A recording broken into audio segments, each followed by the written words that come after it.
우리 그런 게 있어. 글이 명제가 나오고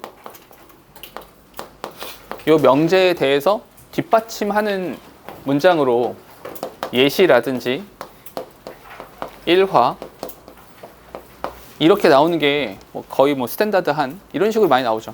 이런 게 있어. 예를 들어서 이런 일이 있었단다. 이렇게 구성이 되는 경우들이 일반적으로 많은데 어떤 구성도 있냐면 일화를 먼저 열거 하는 거지. 이렇게 쭈루루룩 한 다음에 여기에 대해서 결론적으로 그러니까 이렇지 않니? 라고 말하는 경우들도 있어요. 오케이? 얘는 어떤 식으로 나오는지 한번 봅시다. 첫 문장에서 어떤 남자가 실수로 정준아? 그지? 실수로 멍 때리다가 나도 실수로 싸대기를 때릴 수도 있어요. 자, 그래서 스토브 위에다가 고무를 하나 떨어뜨렸어. 근데 그런 다음에 알게 됐죠. How to process rubber. 아, 뜨거운 스토브에 떨어뜨리고 나니까 얘가 녹더라. 녹으니까 모양을 바꿀 수 있더라. 이런 생각을 했겠지? 뒤에 An English scientist. 뭐야 이건 갑자기 딴 얘기가 나오네.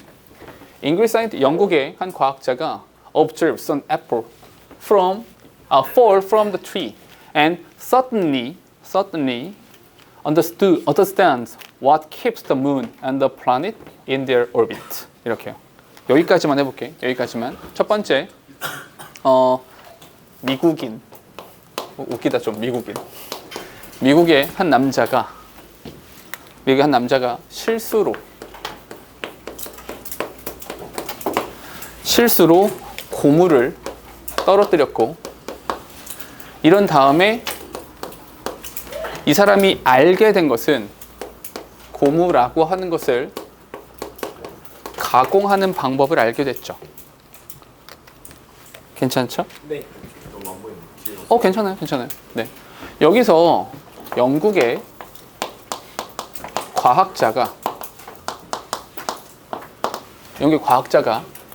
사과가 떨어지는 걸 봤어요. 사과가 홀라당 떨어지는 걸 보고 갑자기 깨닫게 됐죠.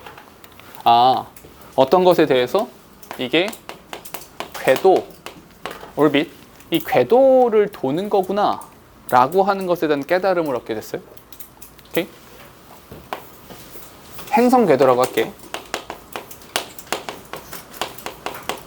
요거를 알게 됐다는 거예요. 됐죠? 네. 어느 부분을 강조하고 싶은 거예요? 이건 결과죠. 결과니까 어느 부분을 강조하는 거냐면 요 부분이란 말이죠. 우연히, 실수로, 어쩌다가 이렇게요. 뒤에 보니까 These are examples of unexpected great discoveries. 자, 그럼 봐봐. 요 문장에서 제일 핵심적인 단어를 찾아보세요. 그렇죠. 얘죠. unexpected. 그러니까 필자는 이렇게 말하는 거죠. 얘가 예상치 못하게 이렇게 말을 하고 있는 거예요. 됐죠? 잠깐만. 그럼 얘는 이 사람들은 로또 맞은 겁니까? 그냥 우연이에요? 우연히 그냥 정말 우연히 그렇게 된 거예요? 정말 100% 우연입니까? 그러나 none of these advances 이러한 발전과 진보들 중에서 그 어떤 것도 was the result of good luck alone. 행운만으로 이루어진 것이 아닙니다. 필자는 실수로 갑자기 우연하게를 필자는 이걸 luck, 그냥 운이 좋아서라고 말을 하고 있는 겁니다. 됐어요? 그런데 여기 연결어가 근데 있잖아. 그러나 이게 오직 행운이 있어서 그런 건 아니야 라고 필자가 말을 합니다. 잘 생각해봐. 로또를 맞으려면 운이 좋아야 되죠. 정말 운이잖아, 로또 맞으려면. 근데 뭘 해야 돼요? 일단 사야지. 일단 사야 될 거 아니야. 일단 네가 로또를 사러 가야 될 거 아니야. 일단 네가 5,000원을 들여서 로또를 사야지. 그냥 보면서 우와 나도 로또 됐으면 좋겠다. 이것만 하면 안 되지. 그러니까 뭘 해야 돼. 봐봐. 오직 운만 좋았던 게 아니야. The American, 잠깐만. The American man 무슨 말 하고 싶은 거냐면 The American Man 이라고 하는 것은 어디에서 오는 거야? An American Man. 여기서 오는 거야. 여기서 이렇게 오는 겁니다. 얘는 had experimented with rubber for years. 잠깐, 이 사람의 사실 진짜 이유는 뭡니까? For years.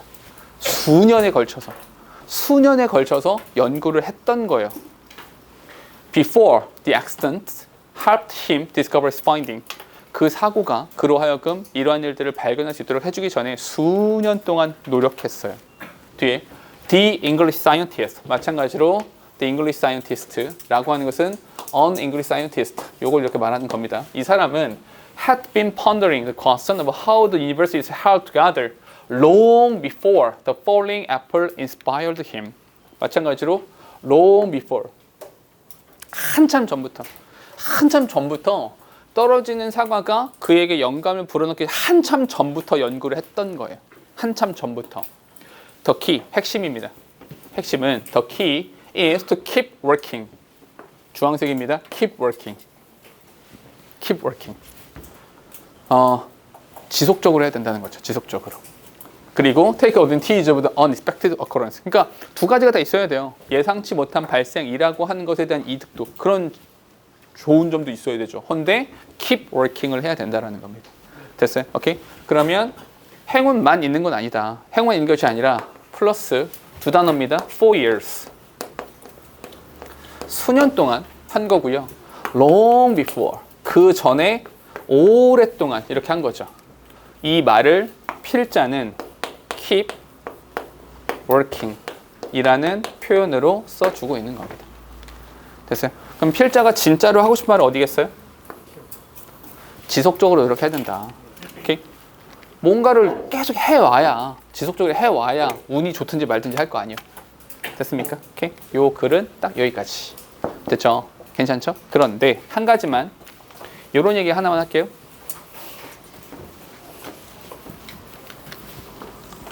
이런 얘기 하나만 합시다. 우리가 실제로 시험을 볼 때, 모의고사도 그랬는데, 시험 볼 때, 이번에도 시험 볼 때도 수능형 문제가 출제가 될 거예요. 그러니까 그 전에 이제 분석지 나눠드린 거 봤었죠. 그거 보면 수능 모의고사에 나오는 유형이 거의 99%예요. 99는 좀 많다. 한 95% 정도 된다고 칩시다. 왜냐하면 딱 한 문제 정도가, 지난번에 한 문제가 infer, 유추하는 문제. 이 본문에 따라 유추할 수 있는 문제가 한 문제 출제가 되고, 다른 거는 전부 다 수능 모의고사에 나오는 유형이랑 똑같았어요. 순서를 정한다든지, 위치를 문장 삽입을 한다든지, 주제의지 제목, 빈칸 뭐 이런 식으로 전부 다 마찬가지 맥락이에요. 이제 우리가 실제로 문제를 풀 줄 알아야 된다는 거죠. 그러니까 지문을 열심히 보고 공부 열심히 하고 뭐 단어도 열심히 외우고 했는데, 실제로 문제를 풀어야 돼요. 우리가 오해하면 안 되는 거는, 이건 암기력 테스트를 보는 게 아니에요. 우리는.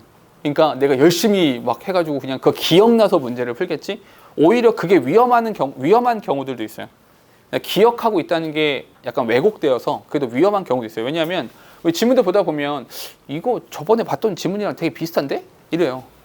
그래가지고 이거 풀다가 저 지문 가지고 그냥 지문 읽지 않고 그냥 기억에 의해서 문제를 풀다 보면 오히려 틀리는 그런 경우들도 왕왕 있거든요. 그러니까 두 가지를 말하고 싶은데, 첫 번째는 시험 볼 때 지문 읽으세요. 실제로 읽어야 돼. 시험지에 있는 그 문제 읽으세요. 절대로 첫 문장 딱 보고 이거 다 알아, 안 읽어도 돼. 우리 빨리 풀기 시합하는 거 아니야. 그냥 50분 동안 시험에 50분의 시간 충실히 써. 빨리 풀었다가 엎어져 자지 말고. 미친 짓이야. 충실하게 시간을 쓰세요. 그리고 내가 시간이 좀 한 5분 10분 남았다 하더라도 엎어져 자지 마. 끝나고 자면 되잖아. 굳이 시험 시간에 자려고 그래. 그 5분 10분 남으면 어떻게 해서든 다시 봐. 조금이라도 헷갈렸거나 조금이라도 의문이 생기는 지문들을 다시 봐야지. 또 봐야지. 어떻게 해서든 다 맞아야지. 그렇게 가는 거야. 첫 번째. 시간을 충실하게 쓰시라. 지문을 읽으시라. 이게 첫 번째고요. 두 번째는 문제를 풀 줄 알아야 돼요. 실제로. 그러니까 유형별로 내가 어떻게 접근할 거냐, 이런 걸 좀 알고 계셔야 되거든요. 그래서 여기서 이거 하나만 얘기할게. 단락 순서 있잖아요. 단락 순서를 정하는 문제들이 있죠. 네. 36번, 37번. 또 하나 뭐가 있어요?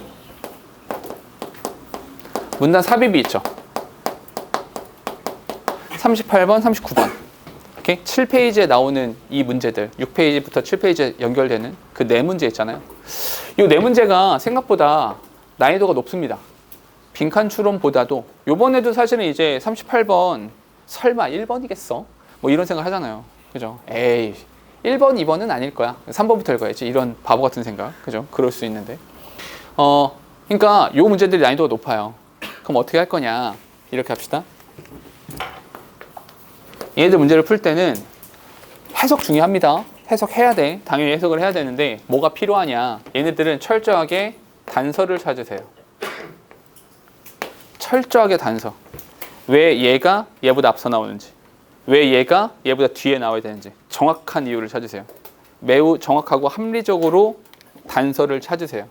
첫 번째, 그런 그 단서가 되는 것 중에 첫 번째, 빨간색을 쓸게요. 이게 제일 중요해요. 제일 중요하기도 하고 가장 많이 사용되는 단서라서 이게 바로 연결어입니다. 연결어는 상당히 중요한 역할을 합니다. 상당히. 자, 봐봐. 여기서도 어떤 거? 여기 yet 이란 표현 나왔죠.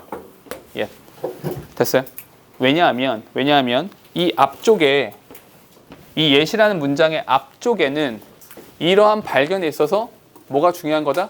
여기서는 unexpected, 우연, 그리고 운이라는 것이 되게 중요한 거야. 우연과 운이라는 것이 작동한 거지 라고 말했잖아요. 근데 이 뒤에는 그러나 이런 것들은 not luck alone, okay? 운만으로 된 게 아니야. 이 뒤에는 뭐야? 이거 운이 아니야 라고 말하고 있잖아요. 됐어요? 그러면 이 앞에 거랑 뒤에 거 서로 반대가 되잖아. 근데 이 문장이 뒤에 나와야 된다고. 운이 아니야가 뒤에 나와야 돼요. 왜? 얘가 여기 있으니까. 이해됩니까? 경우에 따라서는 이럴 수도 있죠. 이거 운이 아니야. 하지만 에이, 운도 필요하지. 이렇게 하지만 여기부터 이런 순서가 돼야 되기도 해요. 이해됩니까? 그러니까 플러스와 마이너스를 봤을 때 무조건 플러스가 앞에 마이너스가 뒤에 이게 아니라고요. 마이너스가 앞에 나오고 플러스가 뒤에 나오는 경우도 있겠죠. 그러니까 우리가 플러스냐 마이너스냐가 중요한 것이 아니라 연결어가 어디에 붙어 있냐가 중요하겠죠. 이해되세요? 그러니까 연결은 굉장히 중요한 역할을 합니다. 오케이? 한 가지 되게 중요하고요. 두 번째, 또 중요한 게 뭐가 있을까요? 단서가 되는 것 중에 대단히 중요한 것이 또 있어요. 바로 대명사입니다. 왜요? 대명사라고 하는 것은 반드시 뭐가 있어야 돼? 그죠. 대명사는 명사를 대신해 주는 거니까 그 앞에 뭔가 있어야 되죠. 그 먼저 나온 놈을 뭐라고 합니까? 얘를 선행사라고 하죠. 그래서 선행사랑 대명사가 있기 때문에 선행사가 있고 대명사가 나오는 거죠. 선행사가 먼저 나와야 됩니다. 오케이? 대명사가 먼저 나오지 않아요. 오케이? 요걸로 단서가 될 수도 있겠죠. 세 번째 뭐가 있을까요? 이거 지울게. 세 번째로 단서가 될 만한 게 뭐가 있을까요? 바로 관사입니다. 관사가 단서가 되기도 합니다. 자, 여기 조금만 할게요. 관사는 종류가 두 가지예요. 어떻게 두 가지일까요? 맞아요. 이게 부정관사라고 하는 것이 있고요. 두 번째로는 정관사라고 하는 것이 있어요. 부정관사는 어떻게 생겼습니까? 맞아요. 또는 이게 이제 부정관사고요. 정관사라고 하는 건 뭡니까? 더예요. 이렇게 돼 있어요. 질문 하나만 할게요. 중학교 때 막 이렇게 문법 특강 막 이렇게 들었던 친구들은 부정관사 의미가 몇 가지가 있다고 배워요? 세 가지로 배웠어요? 기억이 안 납니다. 중학교 때 문법 특강 들어보면 부정관사 의미가 한 7가지 있다고 하거든요. 뭐냐면 이제 one, a certain, the same, 종족 대표. 뭐 있었죠? 하나 더 있었는데 나도 까먹었어. 아무짝에 쓸모 없습니다. 오케이? 쓸 데가 없어요. 그거 외워서 뭐 할 건데? 나도 안 외웠어. 우린 딱 두 가지만 알면 됩니다. 부정관사는 딱 두 가지만 기억하세요. 근데 요거 두 가지는 알아야 돼. 다른 거 다 뺐으니까 두 가지는 합시다. 정관사, 부정관사 했을 때 그 정자가 무슨 정자예요? 정할 정자를 쓴단 말이야. 그럼 부정관사니까 확실할 때 쓰는 겁니까? 불확실할 때 쓰는 겁니까? 얘는 불확실할 때 쓰는 겁니다.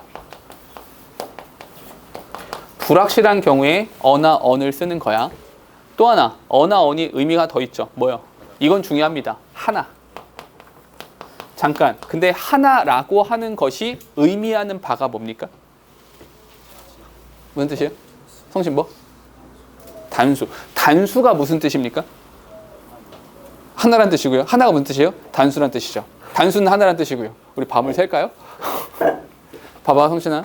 내가 단수에 대해서 무슨 뜻이야를 또 물어본 건 셀 수 없는 것도 단수로 취급합니다. 그러니까 위험성이 있어요. 그렇게만 말하면. 하나라고 하는 건 무슨 뜻이냐? 셀 수 있는 명사의 단수란 뜻이에요. 오케이? 일단 셀 수 있어야 된다고요. 셀 수 없는 명사에는 어나 언을 붙이지 않습니다. 오케이? 셀 수 있는 것의 단수일 때 어나 언을 쓰는 거야. 괜찮죠? 더는 의미가 또 두 가지입니다. 정관사잖아요. 그러면 정관사 언제 씁니까? 맞아요. 확실할 때 쓰는 겁니다. 근데 아마 이것도 중학교 때 기억을 막 되돌려 보면 세상에 하나밖에 없는 거. 수식받는 명사, 서수, 최상급 이런 걸 더 쓴다고 배웠죠. 왜요? 확실하니까요. 서수가 뭡니까? 순서가 정해져 있다는 뜻이에요. 확실해요.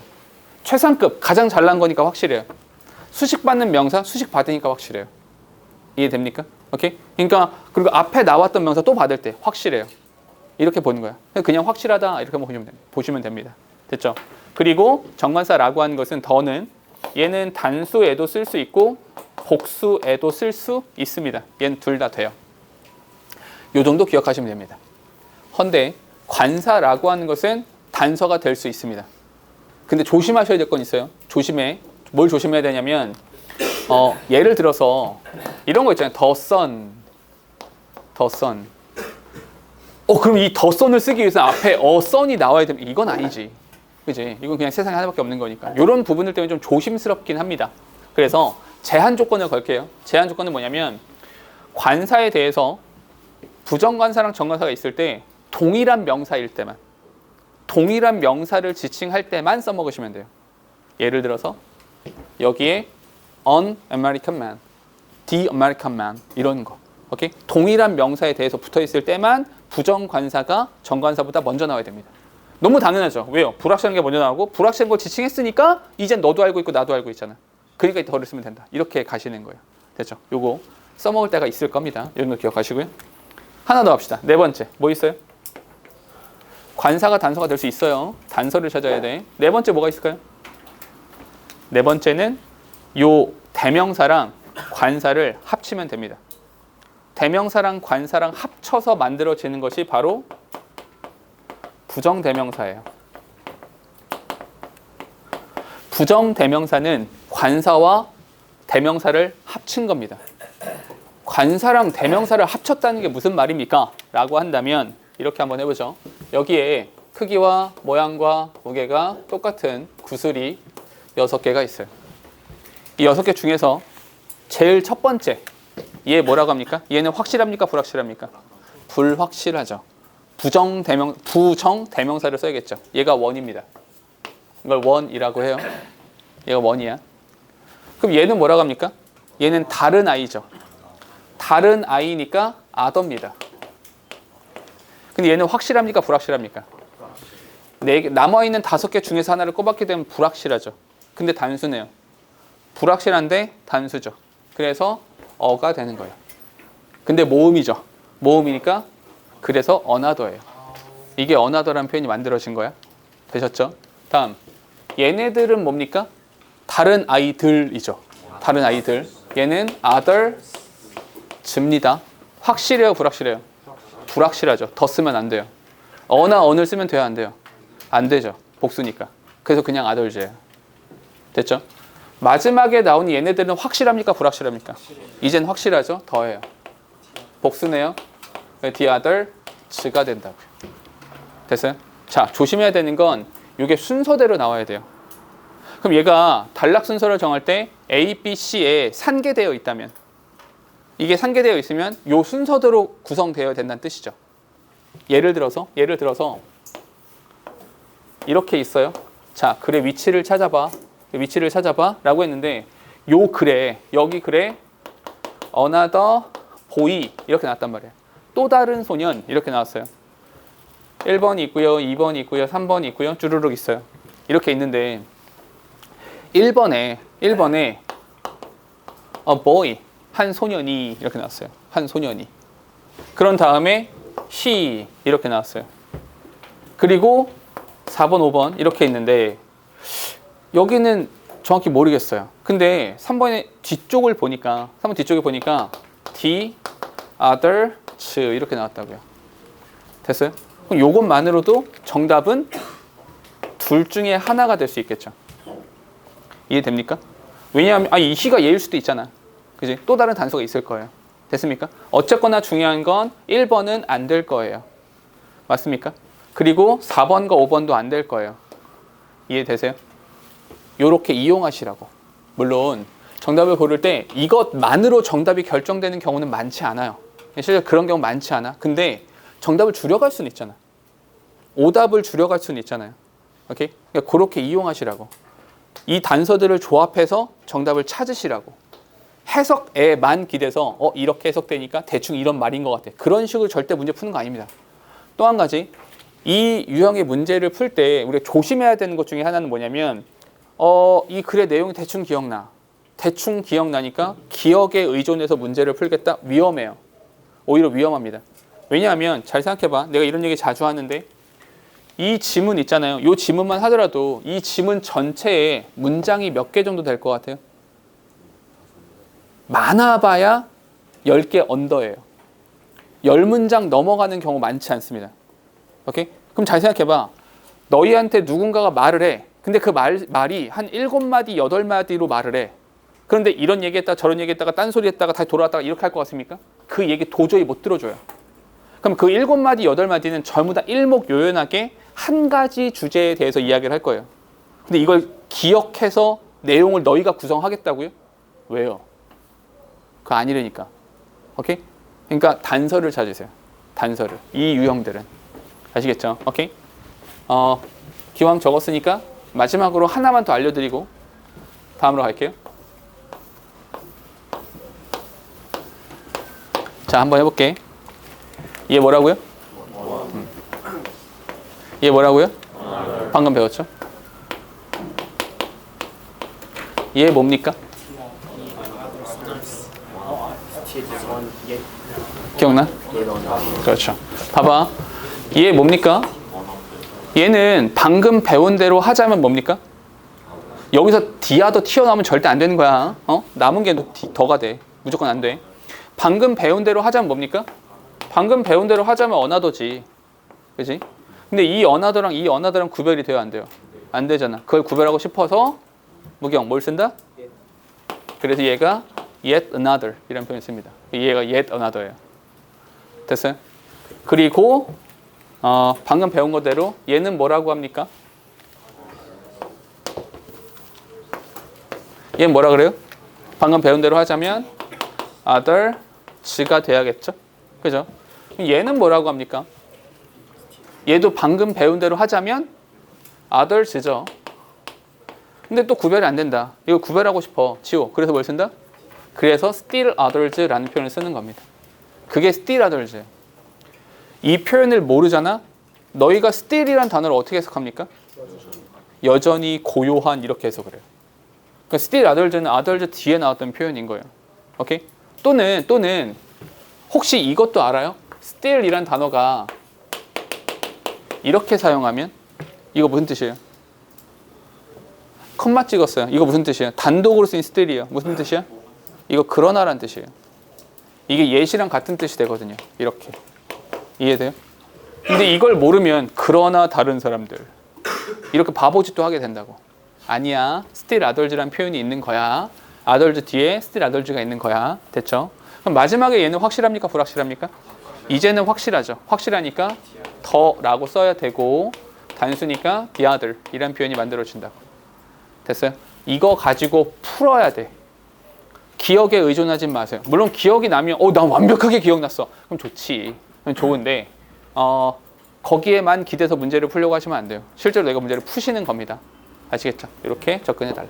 되셨죠? 이 질문은 이 정도면 될 것 같아요. 됐죠? 다음으로 할까요? 이번에 이제 뭐 국회의원들 뽑는 거니까 그렇다고 치고 대통령을 뽑는다고 치면 생각해봐. 우리 대통령이 이렇게 있으면 대통령이 이렇게 있어요? 눈사람 같은데. 대통령이 있어요. 우리나라는 대통령이 대통령제잖아요. 근데 사실은 우리나라의 대통령제는 조선시대의 국왕제도보다 더 권력이 세요. 알아요? 조선시대에는 너희가 이제 사극 같은 거 보면 왕이 자 이렇게 하도록 하라 라고 하면 양쪽에 이렇게 쫙 늘어선 애들이 뭐 합니까? 통촉하여 주시옵소서 이거 하잖아. 뭐 신을 밟고 가소서 막 이렇게 엎드린 거 아니야. 막 이렇게 다 엎드려가지고 막 항소하고 막 난리 피잖아. 조정 대신들이. 그럼 왕은 그 이야기를 듣습니까? 듣지 않습니까? 들어요. 조선시대의 국왕은 지금 우리가 생각하는 것처럼 독재자가 아닙니다. 절대로. 조선이라는 나라는 군주제라기보다는 그 신하들의 나라예요. 사실은. 그러니까 이 신하들의 힘이 굉장히 셌어요. 왜냐하면 이들이 막 들고 일어나가지고 막 난리 피우고 막 이러면 진짜 좀 이렇게 문제가 됐었거든요. 그러니까 국왕의 힘이 그렇게까지 세지 않았습니다. 그러니까 우리가 알고 있는 그 군자 붙는 몇 명 있잖아요. 연산이라든지 뭐 이런 군 붙는 사람들 보면 그들은 안 들었죠. 그래서 군이 된 거예요. 그래서 후세의 평가를 받는 겁니다. 그러니까 말을 안 들었어요. 그런 사람들은. 근데 대부분의 왕들은 신하들의 말을 듣습니다. 이렇게. 근데 우리나라 지금 현재 대통령 제도는 조선시대보다 힘이 더 세요. 왜냐하면 우리나라 대통령이 임명하는 자리, 대통령이 임명하는, 너 이거 해 라고 임명하는 자리가 몇 개 정도 될 것 같습니까? 3개요? 10개. 맞아요. 몇 개 정도 임명할 것 같아요, 대통령이? 16개. 15개. 17개. 봐봐. 대통령이 임명장을 주는 게 지금 현재 대한민국에서 한 3,000개 정도 됩니다. 대통령이 임명장을 발행하는 거예요. 굉장히 많아요. 그래서 대통령이 바뀌잖아요. 나라가 바뀌는 거예요. 대통령이 바뀌면 나라의 기조가 바뀔 수 있어요. 그러니까 지금 우리나라만 하더라도 이 전 정권에서는 그 아리백 이렇게 하면서 태양열을 되게 많이 키웠었거든요. 지금은 원자력으로 바뀌었죠. 원자력 쪽으로 다시 이렇게 선회를 했죠. 대통령이 결정해요. 왜냐하면 대통령이 다 임명을 해요. 기존에 있던 애들은 잘라버리면 되죠. 해고하면 돼요. 다 바꾸는 거예요. 이렇게. 오케이? 그래서 이 어떤 사람이 수장으로 서는가 이게 되게 중요합니다. 근데 가끔 이런 거 있잖아요. 막 이렇게 임명을 해요. 너희가 뭐 아직 정치에 많은 관심 있지 않을 수 있는데 임명을 할 때 가끔 사람들이 욕할 때가 있어요. 야 똑바로 임명해. 장난하나 씨. 언제요? 국정감사. 아니 어떤 사람을 임명했을 때 욕합니까? 오케이 그런 사람도 있고요. 또 맞아요. 자기 친구들을 임명했을 때 욕합니다. 근데 그럼 자기 친구를 임명하면 안 돼요? 근데 자기 친구를 임명할 수도 있죠. 왜냐하면 나랑 국정 기조가 같고 내가 의도하는 바를 굉장히 훌륭하게 잘 수행하고 공정하게 잘 처리할 수 있다면 임명할 수 있죠. 그럼 나는 그건 괜찮다고 생각해요. 왜냐하면 나랑 반대되는 사람을 임명해요. 그러면 일이 안 될 텐데? 그건 안 되잖아. 그러니까 자기가 원하는 사람을 임명하는 건 맞아요. 허나 그 과정이 공정해야 된다라는 거죠. 이 사람은 그걸 잘한 사람. 오케이? 방금 이야기했던 이 부분이 잘된 사람. 리더로서 어떤 덕목을 갖고 있는가 그 얘기를 한번 해보죠. 가볼게요. 제니 에르난데스라는 사람이 있어요. 얘가 매니저인데요. 미디엄 사이즈 컴퍼니. 중소기업 정도 되는 것 같아요. 중소기업을 운영하는 사람인데 직원이 한 25명 정도 된대요. 미디엄 사이즈 아닌 것 같은데 이러면 스몰 사이즈인데요. 아무튼 25명 정도의 직원을 데리고 일을 해요. Sense leadership. 이 사람은요. has been contributing. 잠깐만. 동사의 형태 잘 보세요. has been contributing.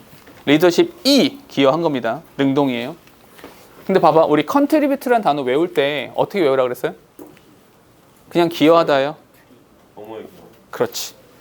contribute라는 단어 외울 때 그냥 기여하다가 아니라 어디에 기여하다 이렇게 외우라고 했죠. 어디에 왜? 그렇게 외워놔야 이 to가 뭐라는 걸 알 수 있어요. 그래서 전차라는 걸 알 수 있어요. 그래야 뒤에 명사가 나올 수 있죠. 경우에 따라서 동사가 나와야 된다면 동명사로 바뀔 수 있다는 뜻이에요. 이해됩니까? 그러니까 애시당초 외울 때 어디에 기여하다 이렇게 외워두시는 게 좋습니다. 어디에? 그 회사의 성공에 기여해왔습니다. 잘한 사람이에요, 이 사람은. One characteristic of Janice's style is her fairness. 잠깐만, 이 글의 핵심이죠. 뭐? fairness. 공정함이죠, 공정함. She does not want to give anyone the impression that certain people have an advantage, and she makes a lot of effort to prevent this from happening. 잠깐만, 다른 건 몰라도 요 문장 있잖아요. 여기서부터 여기까지는 별표 치고 여기는 조금 살펴볼게요. 요 문장은 살펴볼게. 왜냐면 문법적인 이야기들이 많아서 한번 가볼게요. She does not want 동사입니다. To give anyone the impression that certain people have an advantage, and she makes a lot of effort to prevent this from happening. 동사가 지금 3개입니다. 동사가 3개니까 뭐가 필요합니까? 접속사가 필요합니다. 오케이, 좋아요. 접속사 찾으세요. 어디 있어요? 오케이, 잠깐만. 요 대신데 질문, 요 대에 대해서 질문할게요. 이거 네모로 표시해야 됩니까? 세모로 표시해야 됩니까? 자, 혹시 모르는 사람들 잘 봐. 내가 대시란 단어에 대해서 지금 질문이 이 대에 대해서 네모로 표시할 거니 아니면 세모로 표시할 거니 라고 질문했어요. 우리 내신 대비 시작할 때 약속하기로는 네모는 뭐다? 얘는 접속사야. 참고로 명사절 접사 네모로 표시하기로 했고요. 세모로 표시한 건 뭐였습니까? 얘는 관계대명사. 관계대명사는 이렇게 세모로 표시하라고 했거든요. 그럼 내 질문은 이거 네모야 세모야? 관계대명사니 접속사니? 라고 물어본 거야. 이 질문을 받자마자 어딜 봐야 됩니까? 무조건 뒤를 봐야죠. 왜요? 왜냐하면 요 관계대명사라고 하는 것의 공식이 뭡니까? 이 관계대명사의 공식은 그렇죠. 접속사 플러스 명사가 관계대명사란 말이야. 맞니? 그럼 질문이 생기죠. 너희 명사 어디서 났어? 뒤에는 명사 빼다가 합쳤어. 그렇단 이야기는 접속사는 연결만 했고 관계대명사는 빼다가 합쳤어. 그 이야기인 즉슨 이 두 가지에 대한 구분을 어떻게 할 것이냐. 얘는 무조건 뒷문장을 보고 이 뒷문장에서 빠진 명사를 찾아봐야죠. 이때 빠진 명사가 있어 라고 하면 관계대명사고요. 이때 빠진 명사가 없어 라고 하면 접속사가 되는 겁니다. 됐죠? 이렇게 구분하시라. 됐니? 괜찮아? 그럼 질문 다시 할게요. 저 대은 네모입니까? 세모입니까? 자, certain people have an advantage. 빠진 게 있어요, 없어요? 없어요. 빠진 게 없습니다. 그럼 얘는 네모가 되죠. 자, 잘 봐. 근데 여기 설명 들어봐. 어떤 사람들은 지금 저거 세모 같은데 왜 네모라고 하지? 라고 하는 사람들은 아마 눈에 뭐가 보일 거냐면 저 대 앞에 있는 impression이란 명사가 보여서일 거예요. 저 명사에 대한 설명하는 거 아니야? 라고 생각할 겁니다. 그래서 추가. 접속사 대시입니다. 접속사 대의 특징이 두 가지죠. 접속사 대의 특징은 두 가지입니다. 첫 번째는 얘는 의미가 없다라는 것이 특징이고요. 또 하나의 특징이 더 있어요. 접속사 대. 뭐? 그렇죠. 명사절이죠. 접속사 대는 명사절입니다. 도연아, 그러면 명사절이니까 누구 자리에 들어갑니까? 그렇죠. 주어나 목적어나 보호 자리에 들어갑니다. 근데 여기서 그럼 잘 봐봐. 여기서 that부터 어디까지? 여기까지를 보면 얘가 주어입니까? 아니, 주어라고 하는 건 이런 거잖아. 주어는 동사의 왼쪽에 나오는 거고요. 그럼 얘가 목적어나 보어입니까? 그럼 목적어는 동사 뒤에 목적어나 보어가 이렇게 나와야 되는 거잖아. 목적어도 아니고 보어도 아니잖아. 뭐야 그러면? 그래서 한 가지가 더 있죠. 뭐? 동격절이 있는 거예요. 동격이 뭡니까? 같을 동자 썼잖아. 같다고. 아, 이러한 인상을 줍니다. 됐어요? 그래서 이 that은 접속사입니다. 자, 조심해. 뭘 조심하라는 거냐면 that 앞에 명사가 있으니까 관계대명사가 되는 게 아니야. 그 앞에 명사가 있으니까 관계대명사가 되는 게 아니라 뒤쪽에 있는 명사를 빼다가 합쳤으니까 관계대명사인 거야. 그럼 얘가 관계대명사인지 접속사인지에 대한 것에 대한 왜 이래? 그 두 가지에 대한 비교는 앞을 보고 하는 것이 아니라 뒤에 있는 명사가 빠진 게 있냐 없냐를 보고 결정하는 거예요. 오케이? 앞에 명사가 있으니까가 아니야. 다시. 내가 맨날 외쳤던 게 뭐야? 동사는 어디 봐라? 앞을 봐라. 접수사는 어디 봐라? 뒤를 봐라. 지금 관계 대명사냐 접속사냐라고 하는 것은 카테고리가 어디야? 접속사 카테고리잖아. 맞아? 그럼 어디를 보고 판단해야 돼? 뒤를 보고 판단해야죠. 앞에 명사 있으니까 아니라. 이해되시죠? 구분하시라. 아시겠죠? 오케이? 얘는 동격 접속사입니다. 그래서 그녀는 그 또한 이런 것도 있죠. Give anyone, 그 누구에게도 the impression, 그러한 인상을 주고 싶지 않았습니다. 어떤 인상? 그녀가 certain people, 특정한 사람이 이득을 취하겠다 라고 하는 느낌을 주고 싶진 않았습니다. 그리고 she makes a lot of effort, 그녀가 굉장히 많은 노력을 했습니다. To prevent this from happening. 이렇게요. 잠깐 문법 하나 더 있습니다. 어디? 프리벤트에 밑줄 치시고요. 프리벤트 밑줄 치시고. 무슨 뜻이니? 예방하다. 여기 목적어 나오고요. 그리고 from ing. 목적어가 이거 하는 것을 막는다 이거죠. 이것이 발생하는 것을 막기 위해서 최선의 노력을 다했습니다. 그럼 이런 식으로 멈춰, 막아 뭐 있어요? prevent, 또 stop, 또 keep. 이런 단어들 기억해 두시면 된다. 됐죠? 한마디로 그녀는 공정함을 위해서 최선을 다한 겁니다. 됐죠? 요 문장은 잘 기억하세요. 문법적으로 중요한 게 많아요. 이 대세 대한 것도 있고 뭐 프리벤트라는 단어에 대한 것도 있고 두 가지 다 있습니다. 네. 안 들려요. 좀만 크게. 오, 동격은 무조건 대신 컴마가 있어야 됩니까? 아니에요. 봐보겠나? 효민이가 지금 생각하는 건 어떤 것이냐면 아마 효민이가 봤던 건 이런 걸 거야. 여기에 어떤 명사가 있고 이렇게 나왔을 거예요. 이건 중간에 삽입해서 이렇게 동격으로 나온 거고요. 무조건 컴마가 있어야 되는 건 아닙니다. 오케이? 꼭 그런 건 아니에요. 됐죠? 네. 프리벤트 자리에 네. 프리벤트 동의어 나오면 상관없는 거예요? 그렇죠. 상관없죠. 똑같아요. 근데 이런 거 있죠. 그러니까 지금 이렇게 쓰는 애들이 몇 가지가 있는 거예요. 그럼 막다는 무조건 다 저겁니까? 그건 아니고요. 걔네들 또 다른 용례들이 있고 쟤네들은 이렇게 똑같은 형태로 목적어 from ing라는 형태로 쓰게 된다는 거죠. 됐죠? 괜찮죠? 다음으로 갈게요. 예를 들어서 별표 하나만 칠까요? 예를 들어서 잠깐만. 근데 우리 이런 거 있잖아. 야, 예시라고 하는 게 어디에 나온다 그랬어요? 예시는 어디에 나옵니까? 예시라고 하는 건 이렇게 한다 그랬죠. 이 앞에가 전체고요. 이 뒤에가 부분이 나왔을 때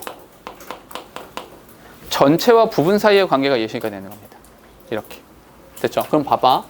예를 들어서 She avoids social lunch. 점심 같이 안 먹어요.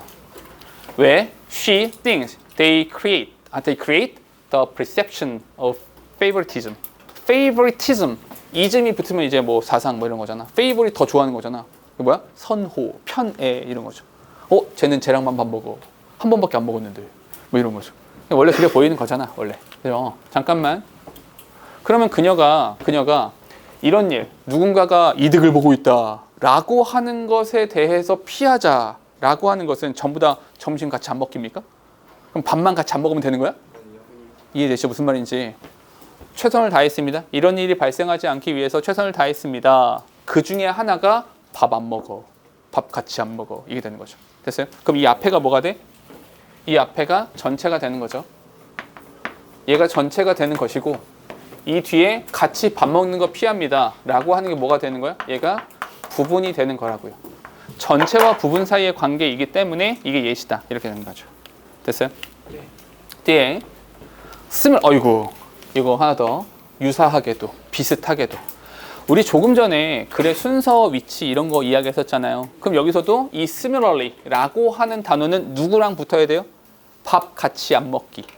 밥 같이 안 먹기랑 붙어야 되는 거지. 됐어요? 뒤에 보니까 even though 잠깐만 우리 양보 나왔다잉. 우리 이건 많이 봤죠? 양보가 나왔어요. Her best friend is one of employees.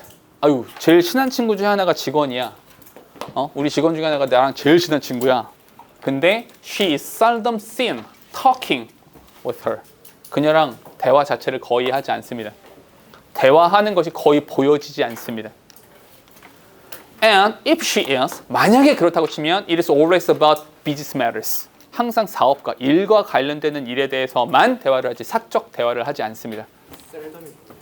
셀덤이라는 단어는 거의 뭐뭐 하지 않다라는 준 부정어죠. 거의 뭐뭐 하지 않다. 자, 그럼 잘 봐봐. 이렇게 한번 이야기해 볼게. 이 전체에 대한 얘기는 이렇게 있고요. 전체는 뭐 편애를 하지 않아 이거예요. 근데 예시가 두 가지죠. 두 가지의 예시가 있는데 첫 번째는 점심 식사를 같이 하지 않는다가 있었고요. 두 번째는 사적 대화라고 하는 것을 하지 않는다예요. 그러면 이렇게 되어 있을 때 글의 순서를 정해봐 라고 썼을 때 점심 식사를 같이 하지 않는다가 먼저 나와야 됩니까? 사적 대화를 하지 않는다가 먼저 나와야 됩니까? 왜요? 왜요? 뭐 때문에? 그렇지. 유사하게도 유사하다라는 말을 하려면 뭐가 있어야 돼요? 뭐가 있어야 유사할 거 아니야. 그죠? 뭔가 먼저 나오고 이거랑 유사하게 이렇게 나와야 될 거 아니야. 그죠? 오케이? 요거 때문에 다시 similarly 얘도 연결한 거예요. 아까 말했던 연결어. 오케이? 죄가 연결어입니까? 지금 부사 아닙니까? 부사가 연결어예요. 접속 부사죠. 예를 들어서 for example 얘가 접속사입니까? 잘 생각해요. for example이 접속사예요. therefore가 접속사입니까? however가 접속사예요. 잘 생각해봐. 걔네들의 품사가 뭘지. 걔네 다 부사예요. 잘 생각해봐. 접속 부사라고 불러요. 왜냐하면 걔네들에 따라서 주어 동사의 개수가 늘어나지 않잖아요. 맞아요? 다 부사야. 그럼 얘도 부사잖아. 그럼 얘도 연결어라고 볼 수 있어요. 됐습니까? 오케이? 이런 식의 구성이다. 아시겠죠? 그러니까 꼭 요 지문에서 이렇게 나온다기보다 이런 특성들을 기억하시라고. 아시겠죠? 오케이? 하나만 더 할게요. 이거는 사실은 저기죠. 그냥 한 사람의 일대기. 이거 뭐 나오겠어? 그냥 일치, 불일치 정도 나오면 뭐 딱 그 정도지 뭐. 그 정도 수준이야. 별로 어렵지 않아서 그냥 빠르게 읽고 다음으로 갈게. 자, 매트 한슨이라는 사람이 있는데 어디서 태어났냐면 Poor African American Family in Maryland 이렇게 하면 되겠죠. 1866년 메릴랜드라는 곳에서 가난한 아프리카계 미국인의 가정에서 태어났습니다. 가난하게 태어났대요. 아버지가 돌아가셨네. 아버지가 돌아가신 이후에 he went to Washington D.C. 여기로 갔어요. At the age of 11, 11살의 나이에 워싱턴 DC로 갔습니다. After working in a cafe for a while, 잠깐 여기 밑줄 쳐놓으세요. After working in a cafe for a while. 됐죠? 카페에서 어느 정도 일을 한 이후에 그냥 밑줄만 쳐놔. 좀 이따 설명해 줄게. 그런 이후에 he became a seller. 어머나, 갑자기 급발진이야? 갑자기 선원이 됐어요? 잠깐. 선원이 되다. 이거 진짜 그냥 이런 게 신문 나올 리는 별로 없어. 그냥 참고로 선원이 되다. 어떻게 써요? 선원이 되다? 혹시 중학교 때 이런 거 보지 않았습니까? go to see가 선원이 되다예요. 그럼 잠깐 질문해 볼게요. 그럼 바닷가 놀러 가는 건 뭡니까? 질문해 볼게요. 자, 봐봐. 비치. 자, 봐봐.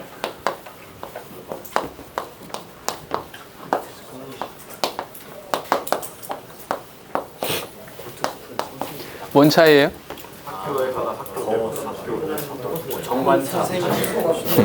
봐봐. 자, 봐봐. 위에 거는 등교하다예요. 위에가 등교하다고 go to the school이라고 하면 공부가 아닌 다른 목적으로 가는 게 go to the입니다. 잠깐. go to bed는 뭐예요? 그냥 잠자리에 들다는 뜻이고요. go to the bed는 뭡니까? 다른 목적으로 가는 겁니다. 오케이? 정관사가 붙어 있지 않으면 그 장소의 원래 목적대로 가는 거고요. 정관사가 붙어 있으면 그 장소의 원래 목적이 아닌 다른 목적으로 가는 겁니다. 됐어요? 그럼 질문해 볼게요. 바닷가에 가는 이유가 뭡니까? 니네들이 잘못 생각하는 거예요. 야, 바다의 존재 이유가 너희의 해수욕입니까? 웃기잖아. 바닷가에 가는 이유는 물고기를 잡기 위한 겁니다. go to sea는 선원이 되다라는 뜻이고요. go to the sea는 바닷가에 놀러 가는 겁니다. 이런 차이가 있어요. 오케이? 그래서 go to sea가 선원이 되다라는 뜻이야. 오케이? 꼭 선원이어야 하는 그냥 뱃사람이 되다라는 뜻이죠. 선장이 될 수도 있어요. 뭐 이렇게. 그러니까 뭐 생계를 위해서 바다에 가는 걸 이제 go to sea라고 하는 거죠. 네, 이런 게 있어요. 야, 이런 거 중학교 때 배우지 않냐? 후진중학교 나왔구나. 자, 자, 1887년에 이때 Matthew was hired, 고용된 거예요. 고용되다. 이거 어설프게 하지 말고 이거 일치 불일치할 때 이런 거 가지고 실수하면 진짜 짜증나잖아. 고용된 거다. 고용한 거 아니라 어디 to be a servant to Robert Peary. Robert Peary라는 사람의 하인으로 이제 고용되었습니다. When Peary planned to trip to Greenland. 그린란드 추운데 여기 여행 가려고 했을 때 Matthew volunteer to go along. 나도 자원해서 따라갈게. Matthew was able to communicate with the Inuit. 이누이트 쪽이랑 소통이 가능했대요. 어머나. 어떻게?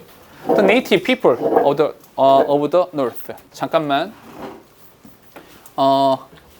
여기서 아까 효민이 말했던 건데 여기서 이누이트 나왔잖아요. 요 이누이트 나오고 컴마. 요게 동격이에요. 이렇게. 아까 이제 효민이 말했던 게 이제 꼭 컴마가 있어야 되는 거 아니냐. 이렇게 명사 동격을 쓸 때는 컴마 하나로 해결 가능하고요. 그러니까 동격 절의 형태를 썼을 때는 that을 써주게 됩니다. 그때는 꼭 컴마를 찍어야 되는 건 아니에요. 효민 됐어요? 오케이? 이렇게. 이제 그쪽 저쪽 북극 지역에 사는 토착인들 이누이 쪽이랑 같이 이제 소통도 가능했어요. 어떻게? 신기하네. They taught him ways to survive in the Arctic, such as building snow houses. 이글루라고 보통 말하잖아요. 얼음집, 눈으로 만든 집, 뭐 이런 것들도 만들어주고, train the sled dogs. 썰매개들, 얘는 훈련시키는 것도 알려주고 막 이렇게 했대요. 그래요. 잠깐만. 여기서 이런 거 물어볼 수 있는 거죠. 트레이닝 이런 거. 트레이닝 왜요? 왜냐면 가능성이 두 개니까. 어떻게 두 개의 가능성이 있어요? 첫 번째가 빌딩이라는 가능성이 하나 있고요. 또 하나 survive 또는 taught 이런 가능성들이 있죠. 이해됩니까? 그러니까 무슨 말이냐면 여기가 트레이닝인데 이 앞쪽에 그냥 트레이닝밖에 없어. 그럼 뭐 볼 게 없지. 요번에 우리 문법 문제처럼 여기 투부정사 나오는데 앞에 투부정사 없어. 그럼 바로 정답이지 뭐. 이번 문법 문제가 그거였잖아. 그렇지? 너무 쉬웠던.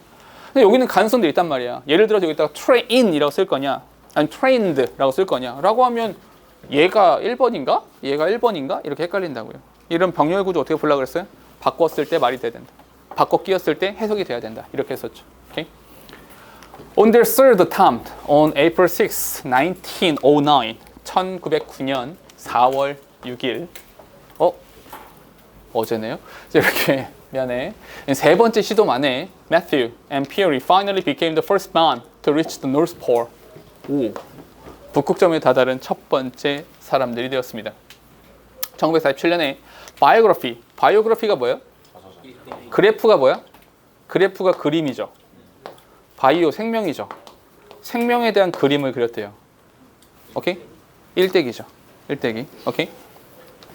근데 그걸 스스로 했어요. 그걸 지가 스스로 했어요. 이게 자서전이에요. 오케이? 됐죠? Hansen Cole Dark Companion was published. 이렇게. 다크 컴패니언이라고 불리워지는 이 바이오그래피가 이제 출간되었습니다. 이게 잠깐만 자서전 아니다잉? 자는 스스로 자자야. 그래서 오토바이오그래피가 자서전이고요. 그냥 바이오그래피니까 누가 써준 거다잉? 오케이? 여기서 자서전이라고 하면 틀리는 거야. 이해되시죠? 지금 얘기가 엄청 유치하게 들리죠? 설마 저런 걸 내겠어? 내요. 그런 거 냅니다. 그런 거 내는 거야. 원래 내신은 원래 그런 거야. 아시겠죠? 그런 짜잘한 부분들 신경 쓰시라. 됐죠? 잠깐. 그런데 여기 비추셨잖아요. 요거 지금 내가 뭘 설명할 것 같아? 분사구문 설명할 거거든. 근데 지금 분사구문을 더 설명하면 어이구야. 우린 거의 기절할 정도가 되죠. 잠깐만 쉬었다가 다시 하도록 할게요. 교재 맨 앞을 피시고 맨 앞에 잠깐만 교재 필기는 추천하건데 맨 앞에는 뭐 다른 거 적혀 있을 거고 한 장 넘기시면 제가 이거 2페이지 넣었거든요. 2페이지 넣었으니까 한 페이지 넘겨서 필기를 세로로 하는 것보다 가로로 하는 게 더 나을 거예요. 이렇게 옆으로 하시는 게 더 쓰기 편할 겁니다. 자 볼게요. F가 빠지면서 F 시험 범위가 이렇게 빠져나가면서 우리가 조금 여유가 생겼거든요. 그래서 저번에 말씀드렸던 것처럼 문법에 대한 풀이도 더 많이 해보고 더 많은 이야기를 할 수 있을 것 같아서 오늘 요 얘기를 하나만 할게요. 지금껏 필기 잘해두시고 요거 테스트 볼 겁니다. 지금 필기에 드리는 거 시험 볼 거니까 반드시 공부를 해오세요. 봅시다. 목요일에 봐요. 그 날짜는 제가 알려드릴게요. 자, 봅시다. 뭐부터 할 거냐? 쓰셔야 됩니다. 우리 지금 문법에 대한 이야기를 할 겁니다. 문법에 대한 이야기 할 건데 질문, 문법이 뭡니까? 그렇죠. 문법이라고 하는 것이 결국에는 문장을 만들어내는 방법이에요. 문장을 만드는 방법이 문법입니다. 질문이 또 생기죠. 그럼 문장이 뭔데? 라는 질문에 문장이라고 하는 것은 또 다시 문장이라고 하는 것은 결국 동사가 가지고 있는 의미를 완성하면 동사가 가진 의미를 완성하면 그걸 문장이라 부릅니다. 동사가 엄청나게 중요한 거예요. 그런데 그렇게도 중요한 동사의 왼쪽에는 반드시 뭐가 나옵니까? 여기에 주어가 이렇게 나와야 돼요. 그래서 주어가 나오고 동사가 나오는 구조가 매우 중요한 구조입니다. 여기서 좀만 더 가보면 이 동사라고 하는 거 노란색입니다. 동사라고 하는 것은 종류가 두 가지가 있어요.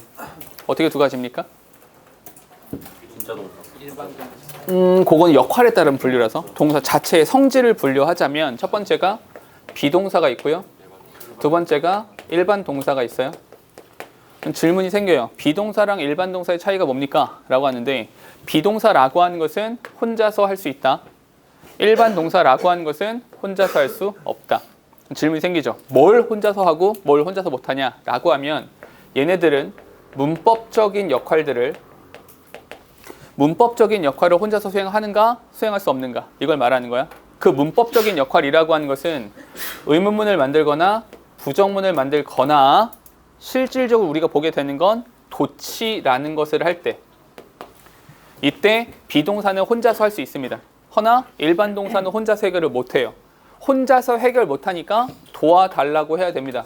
명우 뭐? 그렇지. 그래서 조동사라고 하는 애가 이렇게 나오게 되는 건데 잠깐만 이거 뭐 이렇게 간단한 게 시험에 나오겠습니까? 여기서 시험 문제 출제가 되는 게 하나 있죠.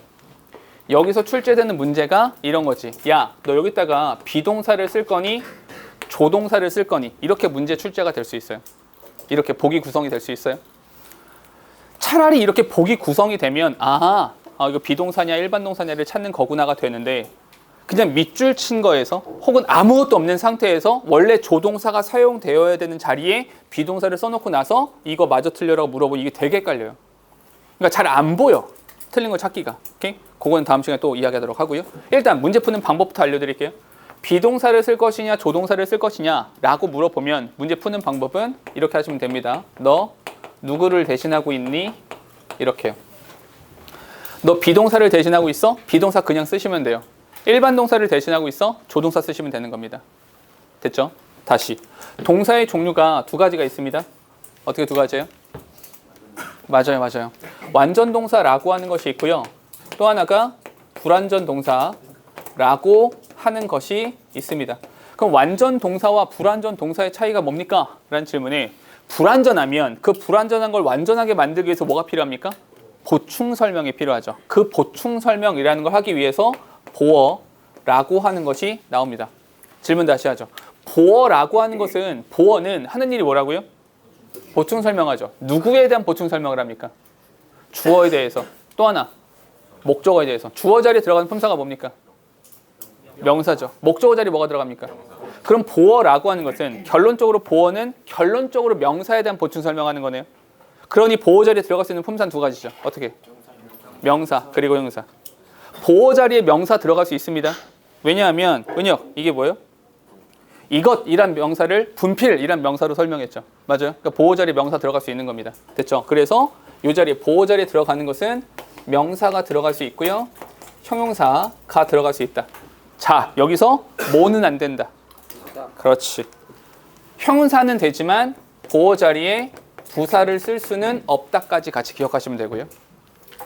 되셨죠? 자, 한 가지만 더 합시다. 동사의 종류가 또 두 가지가 있습니다. 어떻게 해요? 맞아요. 첫 번째가 자동사라고 하는 것이 있고 두 번째로 타동사라고 하는 것이 있습니다. 그럼 자동사와 타동사의 차이가 뭡니까? 네, 그죠? 얘는 목적어라고 하는 것을 쓸 거니 말 거니로 물어보는 거죠. 됐어요? 여기까지. 자, 여기까지 하고 정리합시다. 여기까지. 중간 정리할게요. 중간 정리를 하자면 결론적으로 여기까지. 결론적으로 동사라고 하는 녀석은 동사란 녀석은 그 왼쪽에 반드시 뭐가 있어야 됩니까? 그렇지. 이 자리에 반드시 행위자가 있어야 됩니다. 왜 주어라는 표현을 쓰지 않고 행위자라고 하십니까? 그건 잠시 후에. 행위자가 반드시 나와야 되고요. 그리고 이 동사 뒤에는 플러스 알파가 나올 수도 있고 안 나올 수도 있죠. 그 플러스 알파 자리에 들어가는 게 누굽니까? 목적어가 될 수 있고요. 보어가 될 수 있고요. 때로는 부사가 될 수도 있겠죠. 이게 동사의 기본적 성질이에요. 동사는 기본적으로 이렇게 생겨 먹었습니다. 이게 동사의 기본적인 모습이에요. 괜찮죠? 자, 좀만 더 갑시다. 동사야. 그런데 이 동사를 봤는데 동사를 딱 보자마자 아하! 내가 알 수 있는 문법적인 요소가 세 가지가 있죠. 동사를 보자마자 알 수 있는 문법? 그렇죠. 수를 알 수 있고요. 두 번째로 태를 알 수 있고요. 마지막으로 시제라는 것을 알 수 있습니다. 수와 태와 시제. 질문 다시. 수라고 하는 것은 종류가 두 가지입니다. 어떻게? 그죠? 뭐 고민해. 단수가 있고요. 복수가 있죠. 단수, 복수. 자, 태라고 하는 것도 종류가 두 가지가 있죠. 어떻게 두 가지입니까? 첫 번째로 능동이라는 것이 있고 두 번째로 수동이라고 하는 것이 있습니다. 능동과 수동. 그러면 이런 거지. 여기에 동사가 있는데 이 동사가 능동이다 라고 하면 동사를 그냥 쓰는 거고요. 수동이다 라고 하면 뭘 써야 돼? BPP라는 형태를 쓴단 말이죠. 그럼 질문입니다. 야, 네가 여기다가 동사를 그냥 쓸 거냐 아니면 BPP를 쓸 거냐를 누가 결정합니까? 주어가 결정합니다. 근데 주어 자리에 행위자가 나오는 게 일반적이죠. 그래서 주어 자리에 행위자가 나와 있으면 이걸 능동이다 라고 말하는 거고 원래 행위자가 나와야 되는데 아니야 행위자가 아니라 대상물이 채워져 있다면 주어 자리에 행위자가 아닌 대상물이 채워져 있다면 이게 수동이 되는 거라서 BPP를 써주는 겁니다.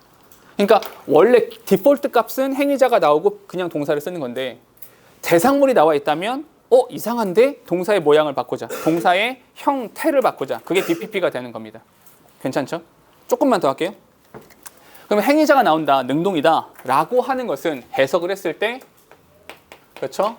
은는 이가 이렇게 된다라는 거고 수동이 된다라고 하는 것은 술목 관계가 되는 거기 때문에 을, 를, 에게가 되는 거죠. 이렇게 기억하시면 된다. 잠깐만. 이렇게 써놓고 나서 보니까 결과적으로 내가 단수로 쓸 것이냐 복수로 쓸 것이냐 동사를 또 동사를 능동의 형태로 쓸 것이냐 수동의 형태로 쓸 것이냐는 누가 결정합니까? 결론적으로 주어가 결정합니다. 그래서 수와 태라고 하는 것은 뭐다? 얘는 결국 주어 찾기가 되는 겁니다. 그냥 주어를 찾으면 돼요. 주어가 단수냐 복수냐 그 주어가 행위자냐 대상이냐 이렇게 가는 겁니다.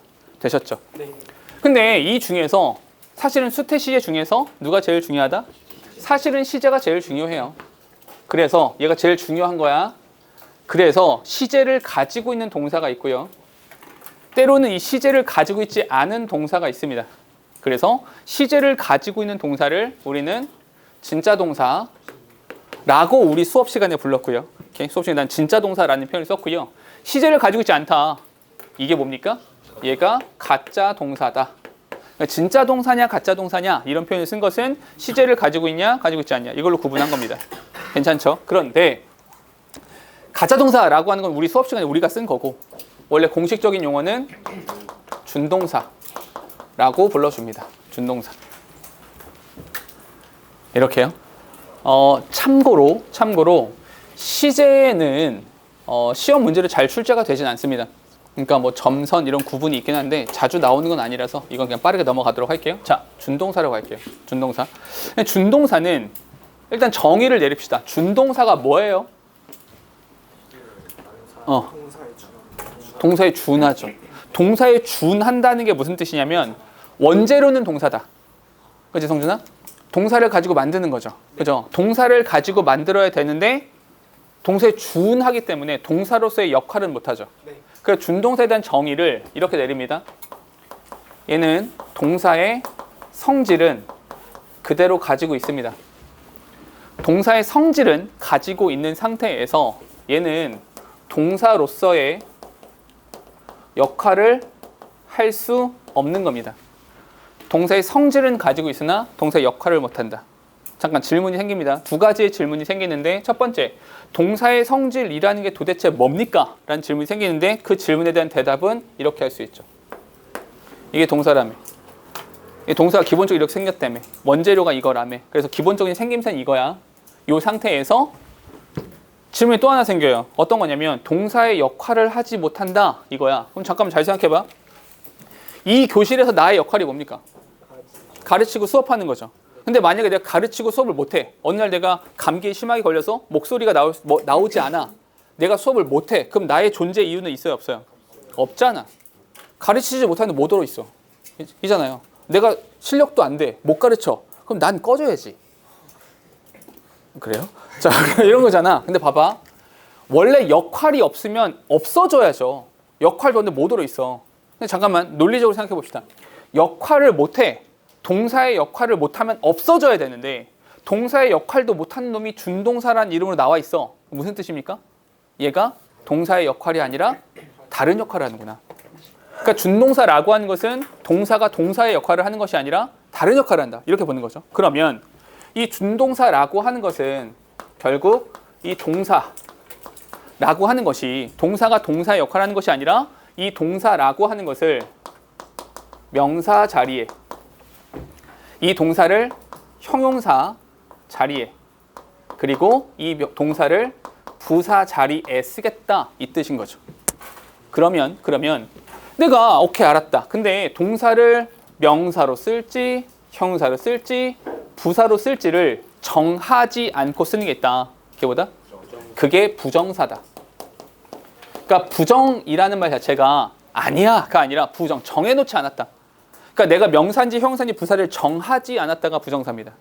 됐죠? 그런데 동사를 난 명사로만 바꿔 쓸래. 동사를 명사로 바꿨다. 그게 뭡니까? 그렇죠. 그게 동명사입니다. 이게 동명사가 되고요. 아니야, 난 동사를 형용사로 바꿔 쓸래. 그게 뭡니까? 그게 분사입니다. 분사. 다시. 분사는 형용사입니다. 분사는 형용사예요. 형용사가 하는 일이 뭡니까? 명사 꾸며주는 거죠. 됐죠? 다음. 나는 부사를, 동사를 부사로 바꿀래. 그게 뭡니까? 그게 분사 구문입니다. 이렇게. 됐죠? 그러면 준동사라고 하는 것은 정리해 볼게. 준동사를 정리해 보니까 준동사 종류가 세 가지죠. 어떻게? 첫 번째, 부정사라는 애가 있고요. 동명사라는 애가 있고요. 마지막에 분사라는 애가 있죠. 됐죠? 이 중에서 포인트만 좀 잡읍시다. 부정사라고 하는 것은 부정사는 부정이니까 얘는 정할 수 없는 거죠. 정할 수 없다. 뭘 정할 수 없다는 겁니까? 두 가지를 정할 수 없죠. 부정사는 두 가지를 정할 수 없습니다. 첫 번째, 얘는 시제를 정할 수 없습니다. 시제를 정할 수 없고요. 두 번째로는 얘는 위치를 정할 수 없습니다. 자, 근데 위치를 정할 수 없다라고 하는 것은 위치가 없다는 겁니까? 너무 많다는 겁니까? 많아서 정할 수 없는 거죠. 그냥 없으면 그냥 없어라고 하면 되죠. 그러니까 정할 수 없다라는 건 너무 많아서 특정하게 정할 수 없다는 뜻이 되는 거죠. 그러면 너무 많으니까 들어갈 수 있는 위치는 세 군데가 되겠죠. 어디입니까? 여기 있죠. 오케이? 부정사가 들어간 자리 명, 형, 부예요. 그래서 얘는 명사, 형용사, 부사 이렇게 되는 거고요. 다시 명사라고 하는 것이 사용된 자리가 어디입니까? 주어나 목적어나 보어가 되죠. 형용사가 하는 일이 뭡니까? 명사를 수식하는 거고요. 부사라고 하는 것은 뭡니까? 얘는 추가 정보죠. 요 정도까지. 근데 지금 온통 하얀색 글씨로만 쓰고 있죠. 투부정사를 가지고 문제 낼 수 있는 것들이 많지는 않습니다. 다만 우리 요번 시험 범위랑 관련시켜서 이야기를 하자면 한 가지만 조심하세요. 어떤 거? sim. 요거는 좀 조심하세요. 기억납니까? sim. 그래서 이 다음에 대쓰고 명사 다음에 투부정사 쓴다. 이거 있었죠. 오케이? 요거 한 가지 정도만 머릿속에 담아 두시면 좋겠다. 이거 잠깐만. 근데 아쉬우니까 한 가지만 더 추가합시다. 요건 빨간색이야. 기억하셔야 됩니다. 부정사에서 뭐 이 정도면 될 것 같은데 시험에 자주 나오는 시험 범위와 상관없이 무조건 한 번씩 거론되는 애가 뭡니까? 바로 원형 부정사입니다.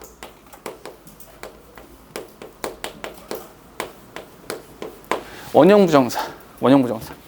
투부정사라고 하는 것은 투 다음에 동사의 원형 쓰는 건데 원형 부정사라고 하는 것은 투 빼고 동사의 원형만 쓰는 걸 원형 부정사라고 합니다. 그런데 원형 부정사란 말 이것만 들으면 좀 헷갈리니까 원형 부정사는 머릿속에 뭐가 떠올라야 돼요? 두 가지. 무슨 동사? 지각동사와 사역동사. 그래서 지각동사, 사역동사, 지각동사, 사역동사 이거 기억하셔야 됩니다. 됐죠? 동명사는 결론적으로 얘는 뭡니까? 얘는 결론적으로 명사죠. 얘는 결론적으로 명사니까 들어가는 자리가 어디입니까? 주어, 목적어, 보어죠. 주목보. 그런데 얘는 시험에 나오는 게 있습니다. 얘는 시험에 뭐가 나오냐? 요게 나오죠. 주어 자리. 동명사가 주어 자리 났을 때 요거는 관심을 가지셔야 됩니다. 왜요? 얘는 셀 수 있어요, 없어요? 셀 수 없죠. 어쩌라고요? 셀 수 없으니까 얘는 단수로 취급해야 된다라는 거. 단수 취급한다라는 거. 요거 조금 한 번만 써드릴게요. 자, 봐봐. 한 번만 써줄게. 결국 이게 무슨 뜻이냐? 동사 원형에 ing를 쓰고 뒤에다가 명사를 쓴 상태에서 이렇게 하고 동사가 나왔을 때 이렇게, 이렇게. 특히나 여기 나오는 명사가 막 이렇게 복수가 되거나 이럴 수도 있는 거죠. 그죠? 이 명사는 뭡니까? 라고 물어본다면 동사는 그 왼쪽에 플러스 알파. 다시 미안해. 그 뒤쪽에 플러스 알파가 나올 수 있다고 그랬죠. 요 명사가 플러스 알파가 나올 수 있는 거라고요. 됐습니까? 어쨌거나 중요한 건 동명사잖아. 그래서 얘 어떻게 한다고요? 요거를 이제 단수형으로 써줘야 된다. 요 얘기하고 있는 겁니다. 됐죠? 괜찮죠? 그런데 얘네들도 시험에 그렇게 자주 나오는 건 아닙니다. 수일치는 좀 나오긴 하지만 근데 얘는 별표 하나 칠게요. 분사. 분사는 별표 하나 치셔야 돼요. 실제로 얘는 많이 물어봅니다. 분사라고 썼을 때 이 한자로 분자가 무슨 분이에요? 이거밖에 모르잖아요. 나도 이거밖에 몰라요. 나눌 분자 쓰는 거잖아. 그래서 분사는 두 가지로 나눠집니다. 분사는 두 가지야. 어떻게 두 가지냐? 첫 번째가 현재 분사라고 하는 것이 있고요. 두 번째로는 과거 분사라는 것이 있습니다. 현재 분사, 과거 분사. 현재 분사 어떻게 생겼어요? 동사 원형에 ing. 과거 분사 어떻게 생겼어요? 과거 분사는 pp라고 써도 되고요. 규칙 변화 같은 경우는 이제 동사 뒤에다가 ed라는 형태를 붙여주기도 하죠. 그런데 엄청나게 중요한 거 분사, 현재 분사라고 하는 것은 빨간색이다. 현재 분사는 어떤 의미가 있다? 얘는 능동과 진행의 의미가 있고요. 현재 분사는 능동 진행입니다. 과거 분사라고 하는 것은 수동과 완료입니다. 현재 분사 능동 진행, 과거 분사 수동 완료예요. 그럼 잠깐 우리한테 물어보겠죠. 뭘 물어볼 거냐? 야, 너 여기다가 그래서 현재 분사를 쓸 거니 아니면 과거 분사를 쓸 거니 이렇게 물어볼 거라고요. 현재 분사냐 과거 분사냐. 됐죠? 그러면 잠깐 결론입니다. 분사는 품사가 뭐라고요? 형용사라고요. 형용사가 하는 일이 뭐라고요? 명사 수식이라고요. 그럼 내가 현재 분사를 쓸지 과거 분사를 쓸지를 어떻게 결정합니까? 이 명사와의 관계를 따지는 거죠. 이 명사하고의 관계를 따져서 능동이다 라고 하면 현재분사, 수동이다 라고 하면 과거분사, 이렇게 가는 겁니다. 괜찮죠? 여기까지? 요런 게 준동사들이야. 됐죠? 괜찮죠? 자, 조금만 더 가볼게. 일단 여기까지 괜찮죠? 질문 없죠? 좀 더 갈게요. 그러면 중요한 거 한 가지. 이 전체에서 이 주어랑 동사 있잖아요. 이 주어 동사. 주어 동사는 반드시 나와야 돼요. 한 문장 속에 주어 동사는 반드시 나오는 겁니다. 그런데 반드시 나와야 되는데 얘는 몇 번씩 쓰는 겁니까? 얘는 원칙상 한 번만 써야 돼요. 주어 동사는 한 번만 써야 되는 겁니다. 이게 원칙이에요. 그런데 한 번 써야 되는데 사람이 말을 하다 보면 말이 좀 길어지기도 해. 그래서 뒤에다가 추가로 말을 더 하고 싶어요.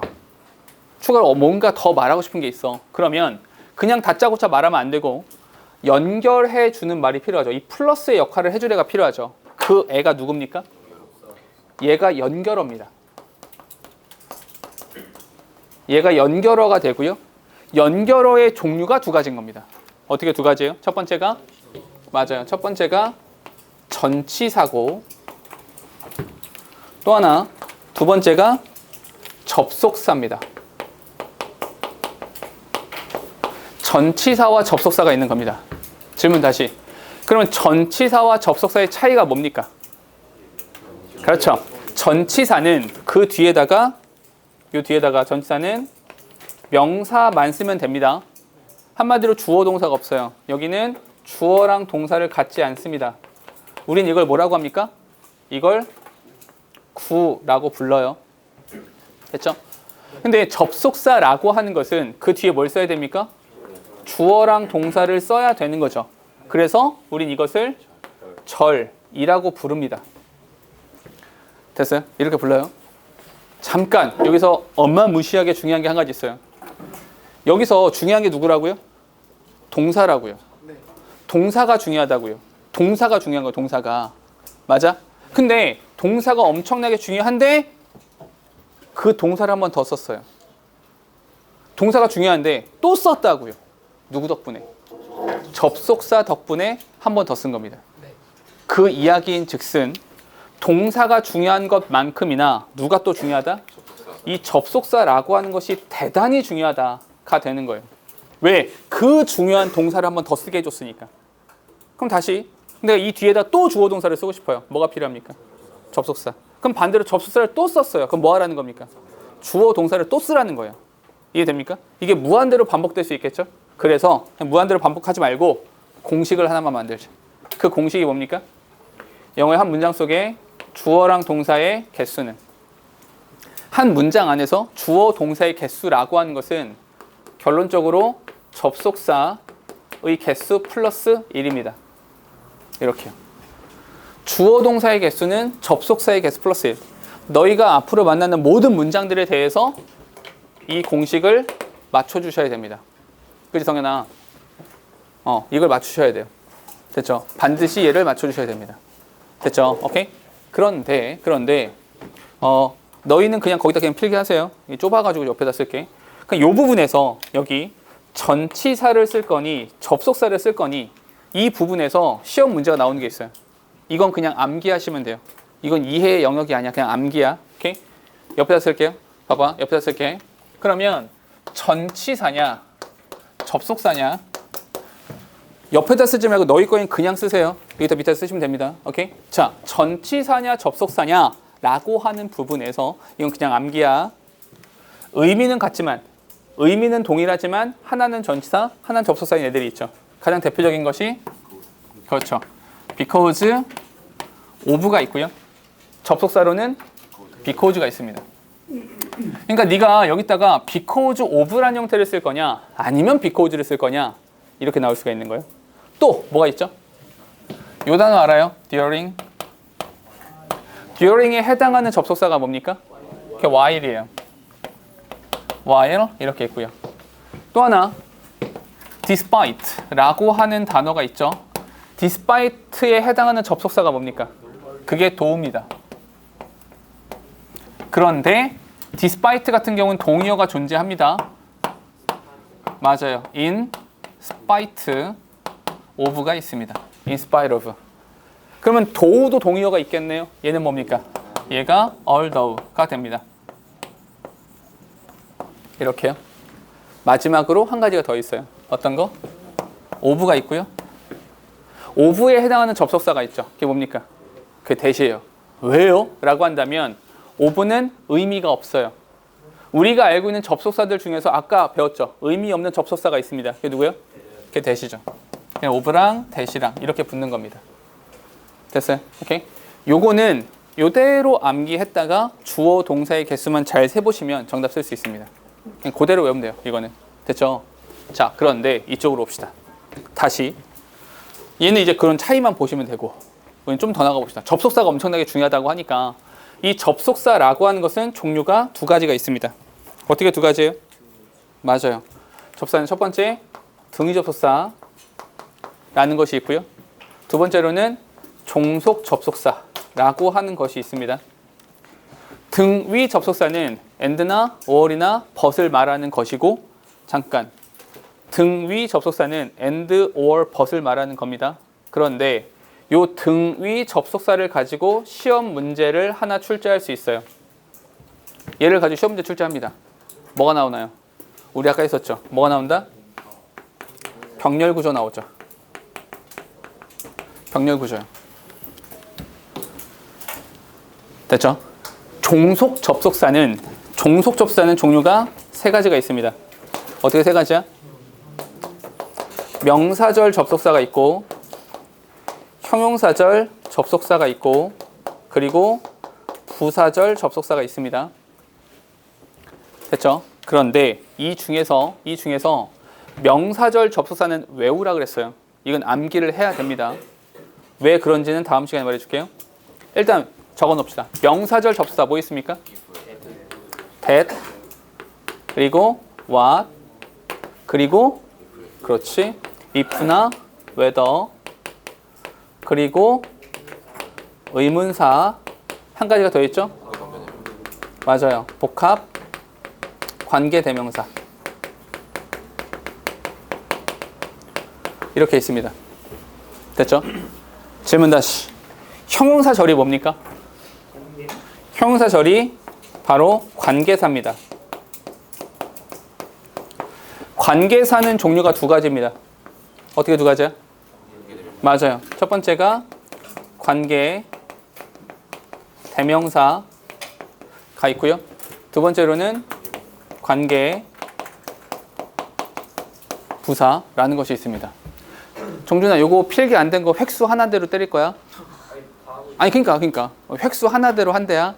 알겠지? 좀만 기다려. 좀 이따 갈게. 자, 정준 질문. 관계 대명사 공식이 뭡니까? 바쁘니까 좀 이따 갈게. 자, 관계 대명사 공식 뭡니까? 접속사 플러스 명사라고 했었고요. 관계 부사 공식 뭡니까? 접속사 플러스 부사가 되는 겁니다. 됐죠? 이 얘기는 또 따로 하도록 하고요. 부사절이 있어요. 근데 부사절은 그냥 추가적인 정보야 이렇게 넘어가도 되는데 평소에는 오늘은 이야기해야 돼요.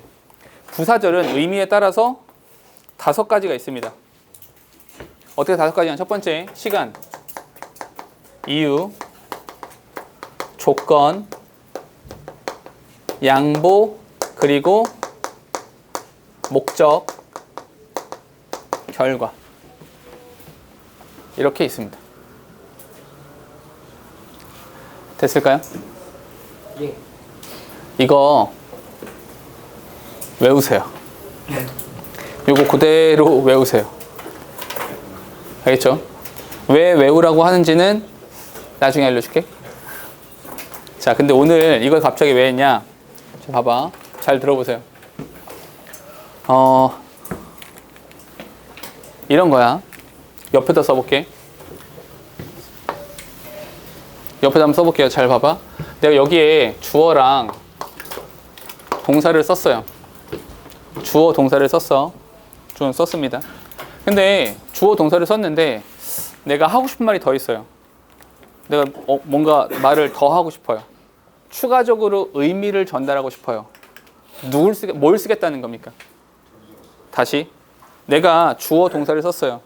추가적으로 내가 전달할 것들이 더 있어요. 내용이 더 있어요. 뭐가 필요합니까? 다시 문장을 만들 때 그 내용은 누가 담습니까? 동사가 담죠. 맞아요? 네. 내가 주어 동사를 썼는데 하고 싶은 말이 더 있다라고 하는 것은 동사를 추가적으로 한 번 더 쓰겠다는 뜻이에요. 네. 맞죠? 네. 근데 이때 방법이 두 가지인 거야. 이때 쓸 수 있는 방법이 두 가지야. 어떻게? 자, 내가 주어 동사를 썼어요. 이걸 썼어. 근데 내가 말을 더 할래. 첫 번째 방법은 이쪽으로 가시면 돼요. 접속사를 쓰고 주어 동사를 쓸래. 즉 절의 형태를 쓸 때야가 될 수 있어요. 첫 번째 방법은 주어 동사를 쓰고 여기다가 접속사 주어 동사라고 하는 절을 쓰면 됩니다. 이게 첫 번째 방법이에요. 근데 이럴 수도 있죠. 나 너무 길어. 야, 어차피 여기 나오는 주어가 여기 나오는 주어랑 똑같더만 뭘 또 써. 귀찮게. 싫어. 그게 싫어서 쓰는 방식은 주어 동사를 쓴 다음에 하고 싶은 말을 이쪽으로 가는 거예요. 어차피 여기도 동사가 있으니까. 이해됩니까? 그래서 난 주어 동사 쓴 다음에 절이 아니라 이쪽으로 올래. 준동사 쪽으로 올래. 이 안에 주어 동사 있어요? 없어요? 없죠.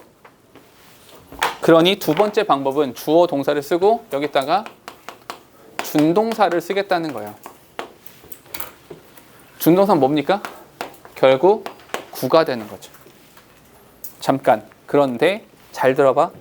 내가 주어 동사를 쓰고 절의 형태를 쓸지 구의 형태를 쓸지는 내 선택이에요. 내 마음이야. 내가 선택하면 돼요. 이 말이 함의 하고 있는 것이 뭐냐면 내가 일단 접속사를 썼다가 너무 기네 해서 구의 형태로 바꿀 수 있다는 뜻이에요. 때로는 구의 형태를 썼다가 야 이거는 이렇게 너무 줄여서 말하면 오해의 여지가 생길 수도 있겠는걸? 주어 동사 쓰자. 절의 형태로 쓸 수도 있습니다. 즉 구의 형태를 썼다가 절의 형태로 절의 형태를 썼다가 구의 형태로 바꿀 수 있는 거예요. 왔다 갔다 바꿀 수 있어요. 잠깐. 그리고 나서 보니까 여기 보세요. 그리고 나서 곰곰이 따져 보니까 이쪽에 구 쪽 준동사 구의 방향 쪽으로 쭉 오다 보니까 구의 종류가 세 가지죠. 어떻게? 명, 형, 부가 있죠. 맞아요? 근데 절의 방향으로 쭉 가보니까 이 절의 방향에도 뭐가 있습니까? 명, 형, 부가 있죠. 이해됩니까? 다시 절의 형태에도 명형부가 있고 구의 형태에도 명형부가 있네요. 근데 절과 구는 서로 왔다 갔다 바꿀 수 있다고 말하네요. 그건 무슨 뜻입니까? 원래 명사절이었어. 원래는 명사절이었는데 이걸 구로 바꾸고 싶어. 그럼 무슨 구가 된다는 뜻이에요? 명사구가 된다는 뜻이죠. 얘가 이렇게 바뀔 수 있다는 뜻인 거예요. 됐습니까? 네. 그래서 명사절은 투부정사나 동명사로 바꾸는 겁니다. 그래서 저 that을 of로 바꾸면 of 뒤에 동명사가 나오게 되겠죠. 이해됩니까? 의미 없는 접속사 that이 명사절이었잖아. 그럼 of로 바꾸면 그 뒤엔 뭐가 나오겠어요? 동명사, 명사가 나오겠죠. 명사절에 뭐 있습니까? 의문사 있죠. 의문사 주어 동사를 뭐로 바꿀 수 있어요? 의문사 플러스 투부정사로 바꿀 수 있죠. 맞아요? 그래서 이렇게 명사구는 부정사랑 동명사가 있다. 얘가 이렇게 바뀐다가 되는 거예요. 됐습니까? 이해되세요? 그럼 다시 원래는 형사절이었다. 형사절이었다. 이걸 구로 바꾸고 싶어요. 둘 중에 하나겠죠? 부정사가 되거나 분사가 되거나. 잘 생각해봐. 관계대명사에서 관계대명사를 생략할 수 있는 경우가 두 가지가 있어요. 첫 번째 목적격이랑 또 하나가 주격 관계대명사 플러스 비동사를 바꿀 수 있죠. 주격 관계대명사랑 비동사를 생략하면 뭐가 남아요? 현재 분사나 과거 분사가 남아요. 이해됩니까? 그럼 형용사절이 형용사구가 된 거네요. 이해되세요? 이렇게 연결되는 거야. 마지막이에요. 마지막은 부사절이었어. 이 부사절을 부사구로 바꾸고 싶은 거야. 그게 부정사랑 분사 구문이야. 됐습니까? 결론. 너희가 학교에서 배운 분사 구문이라고 하는 것은 결론적으로 부사절을 부사구로 바꾼 거예요. 됐습니까? 부사절을 부사구로 바꿨다. 됐죠? 여기까지 괜찮죠? 됐죠?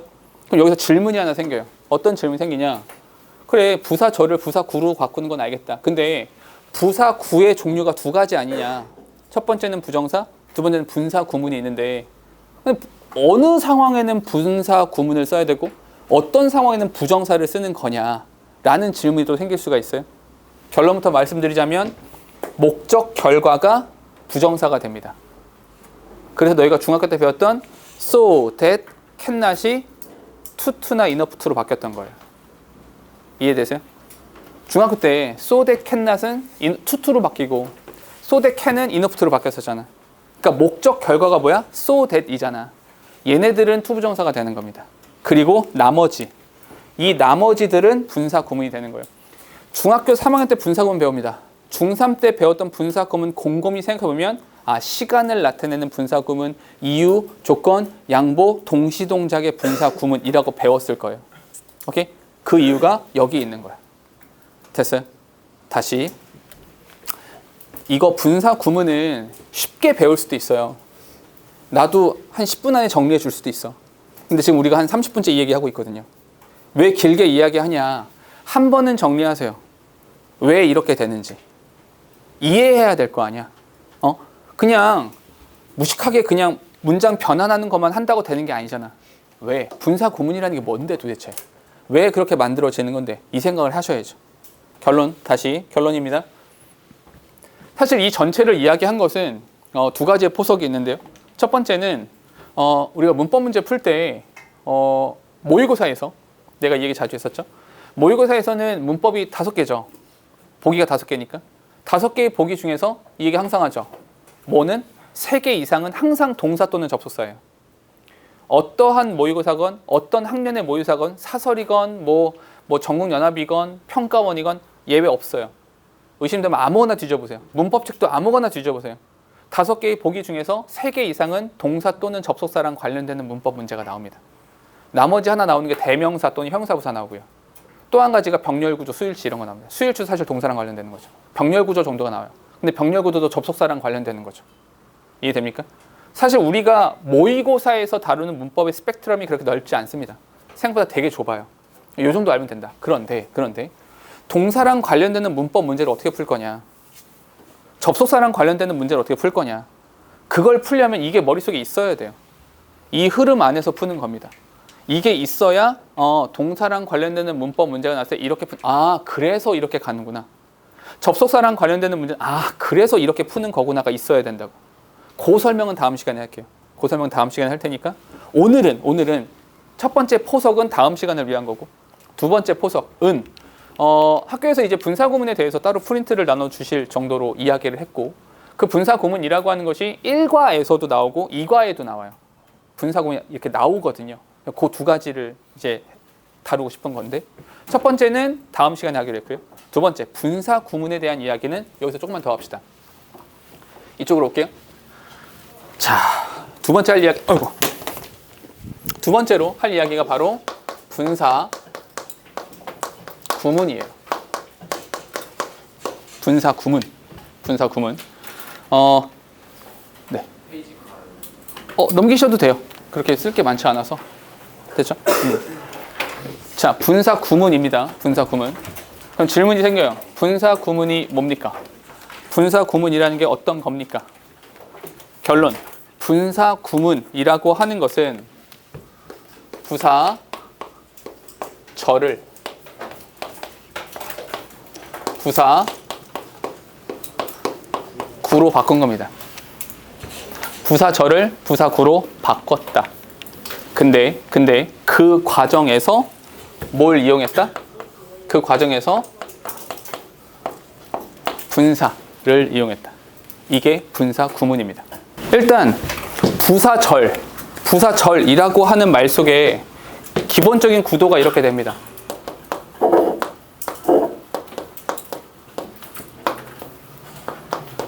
이렇게요.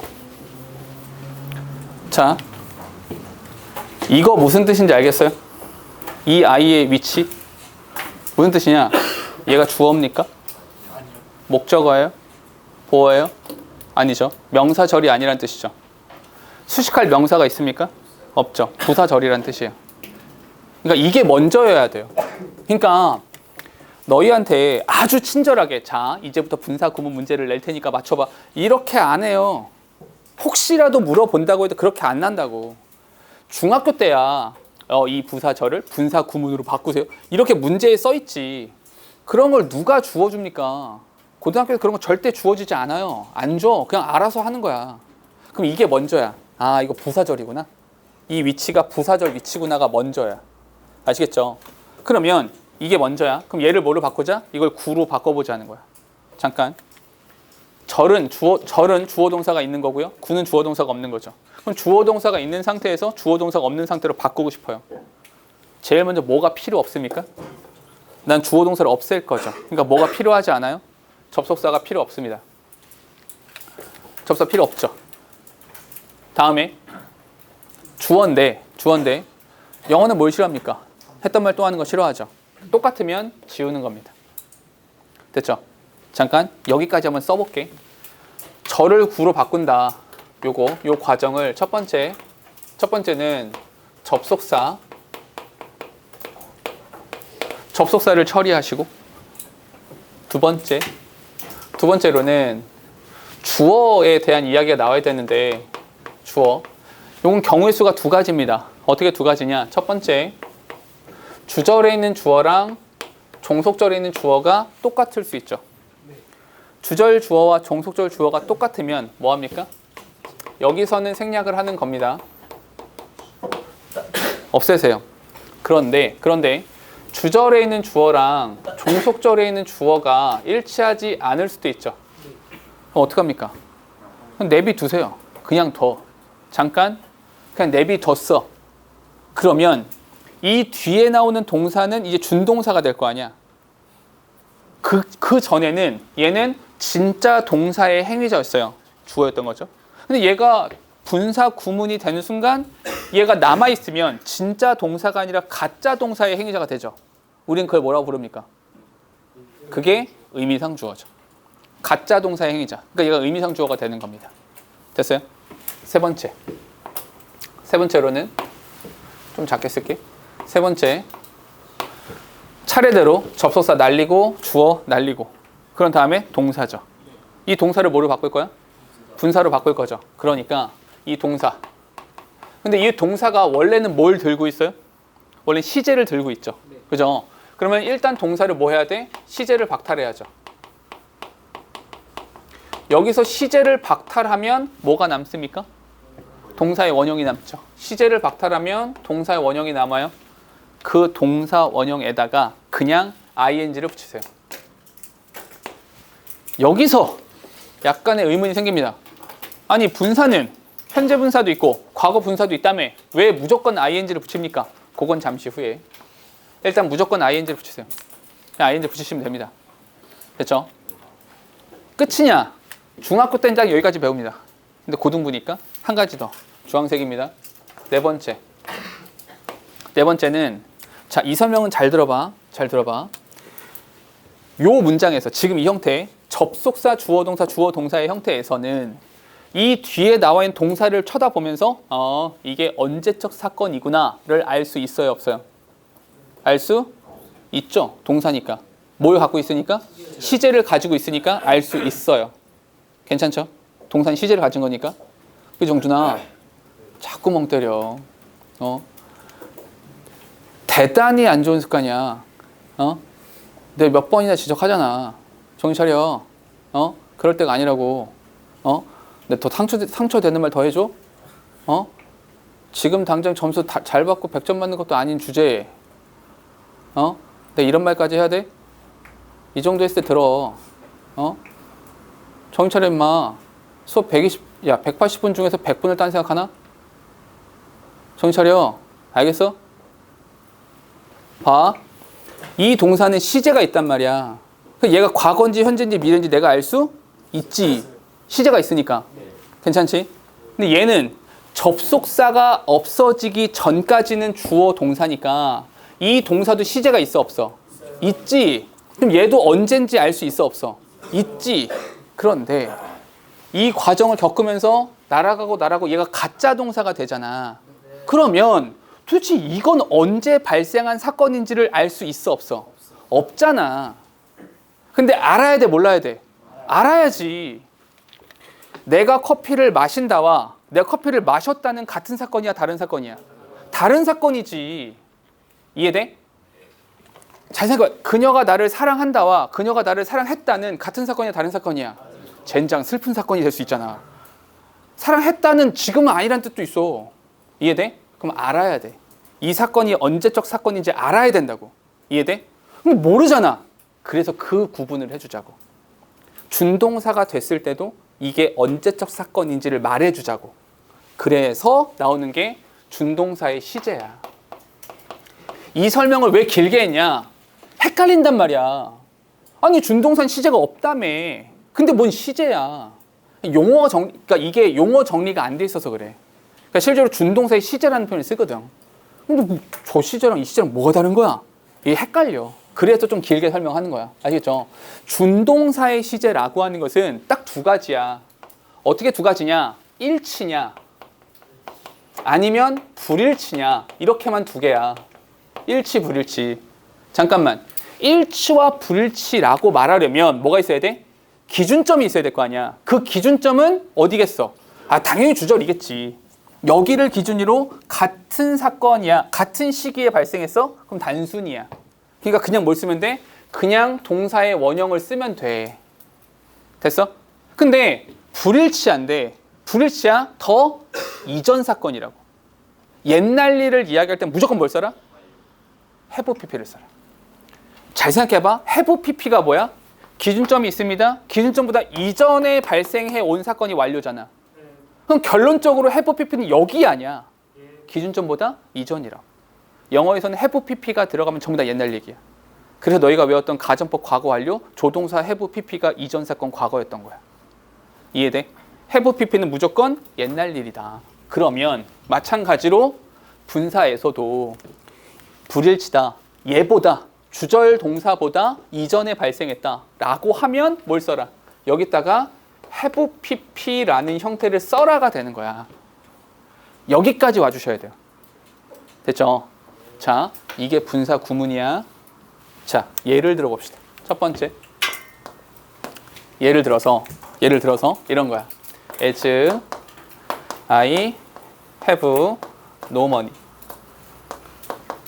돈이 없어. 돈 없어.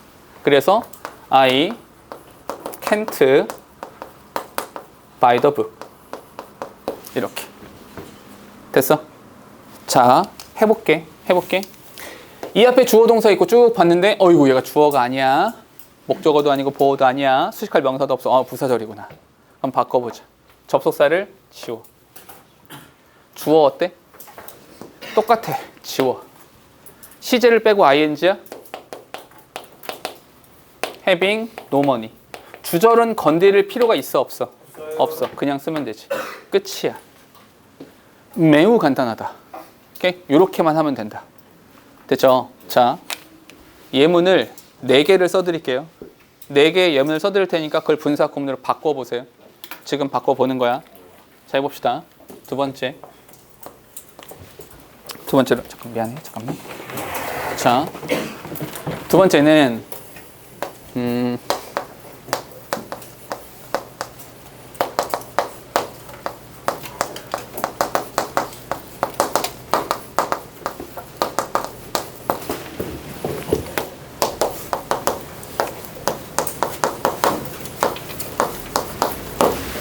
바꿔보시고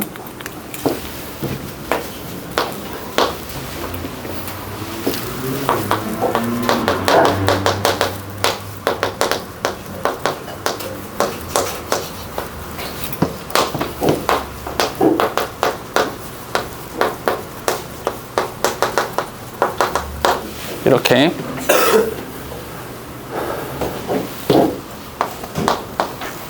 네 번째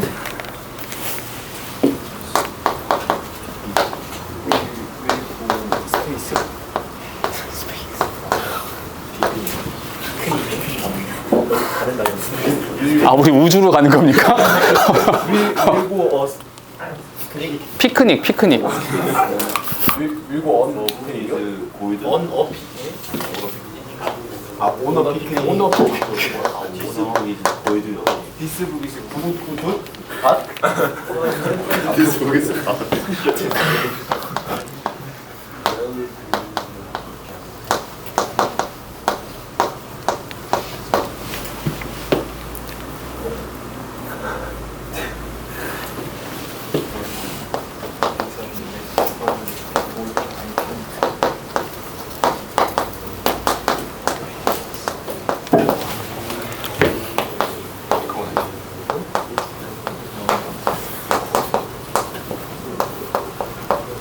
자, 바꿔보세요.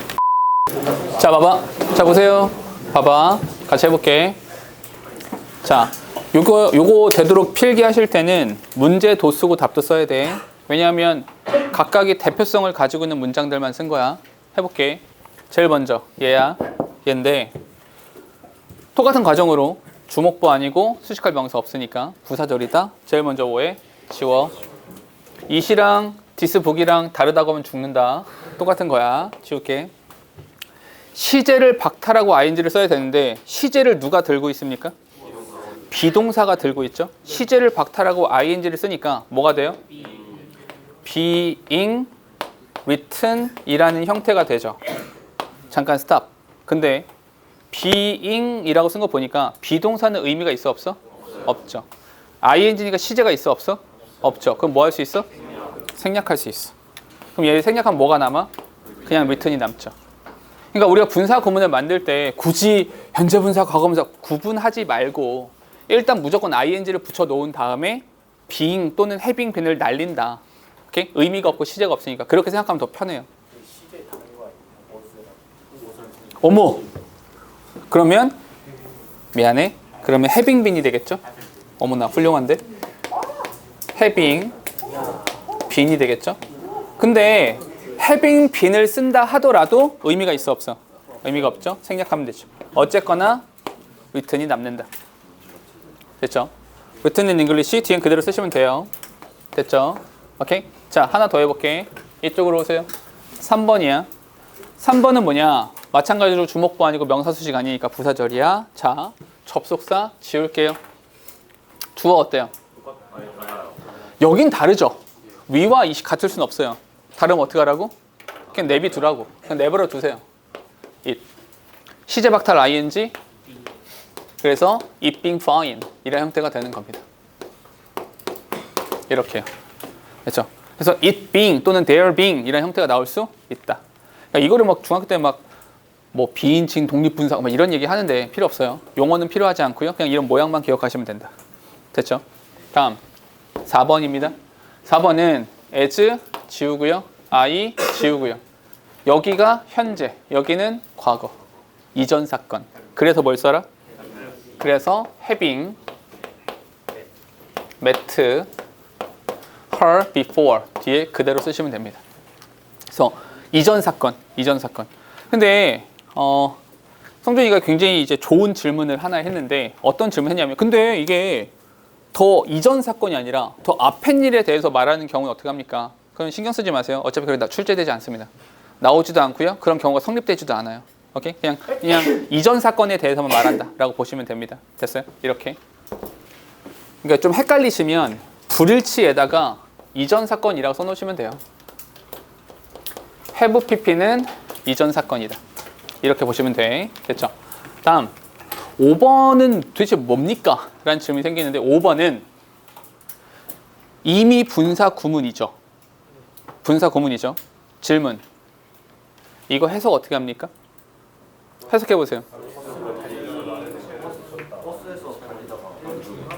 버스에서 달렸다고요? 아, 버스에서 뛰는 겁니까? 나 늦었으니까 버스에서 뛰어야지? 미친 겁니까? 자, 다시요. 아, 달리는 버스입니까? 아, 난리가 났군요. 그렇죠. 투더 버스니까. 그럼 잠깐 질문 다시. 너희가 대부분 이 문장을 어떻게 해석했냐면 버스를 향해서 달려가다가 책을 떨어뜨렸어 라고 해석을 하죠. 그죠? 근데 사실 내가 의도한 건 그게 아니에요. 내가 의도한 건 그게 아니라 야, 이 새끼 좀 얌전하게 서 있지. 네가 가만히 서 있으면 괜찮았었는데 버스를 향해서 뛰어갔기 때문에 책을 떨어뜨렸어 라고 말하고 싶을 수 있잖아요. 이해됩니까? 그럼 나의 의도는 여기서의 running to the bus 라고 하는 부분이 이유였는데 너희가 생각할 때는 while로 시간으로 봤단 말이죠. 그러면 우리가 서로 의사소통이 잘 된 겁니까? 안 된 겁니까? 이러면 안 돼요. 서로 다른 생각을 하고 있잖아. 이러면 안 됩니다. 말이라고 하는 건 내 머릿속에 있는 걸 상대방의 머릿속으로 정확하게 옮겨놔야 되잖아. 그럼 오해의 여지가 생기네요. 그래서 어떻게 하냐? 가끔씩은 접속사를 생략하지 않는 분사 구문이 있는 거예요. 가끔씩 접속사를 생략하지 않는 분사 구문을 씁니다. 왜요? 오해의 여지를 줄이려고. 오해할까 봐. 의미를 살려주려고. 됐습니까? 그럼 이런 질문 할 수 있어요? 아니 뭐 그렇게 접속사 생략 안 해도 됩니까? 네. 오히려 접속사가 생략되지 않았기 때문에 분사 구문임을 더 쉽게 알 수 있어요. 왜? 접속사 뒤엔 뭐가 나와야 돼요? 주어 동사 나와야 되죠. 근데 주어 동사가 없는데 ing가 나왔잖아요. 분사 구문이라는 걸 더 정확하게 알 수 있어요. 이해됩니까? 네. 5번이 흰색 5번처럼 써도 크게 문제는 크게 문제는 없는데 서로 오해의 여지가 있으니까. 틀린 문장은 아니에요. 틀린 문장이란 얘기가 아니라 이렇게 쓸 수도 있다는 거죠. 해주고 싶으면 봐봐. 5번 예문을 통해서 하고 싶은 이야기는 접속사를 생략하지 않는 분사 구문이 있다는 거예요. 아까 우리가 이쪽으로 쭉 넘어올 때 봤던 after working 이렇게 나왔잖아요. 오케이? 거기서도 after라고 하는 접속사가 살아있는 상태에서 분사 구문이 나왔던 겁니다. 이해됐어요? 괜찮아요? 이렇게 되는 거다. 이게 분사 구문이에요. 그렇죠? 이게 분사 구문 파트 1입니다. 추가로 더 있어요? 네. 그렇죠, 그렇죠, 맞아요. 쓸 수 있다는 거죠. 다른 것도 다 마찬가지예요. 자, 해보세요. 봐봐. 보세요. 들어보세요. 이게 분사 구문이야. 근데 여기까지 내용이 가장 기초적인 분사 구문이에요. 그런데 우리 시험에 지금 우리가 배운 걸 가지고 문제를 푸는 건 나오지 않을 겁니다. 왜냐하면 우린 서술형이 없어요. 서술형이 없기 때문에 이걸 문장을 전환해라 바꿔라 이걸 영작해봐 그런 문제는 존재하지 않아요. 우리한테는. 네. 그러면 이 기본적인 지식을 가지고 실제로 분사 구문을 어떻게 풀 거냐, 분사구 문제가 출제가 됐을 때 어떤 문제가 출제가 되고 어떻게 풀어낼 거냐는 다음 시간에 이야기하도록 하죠. 됐습니까? 오케이? 질문이요?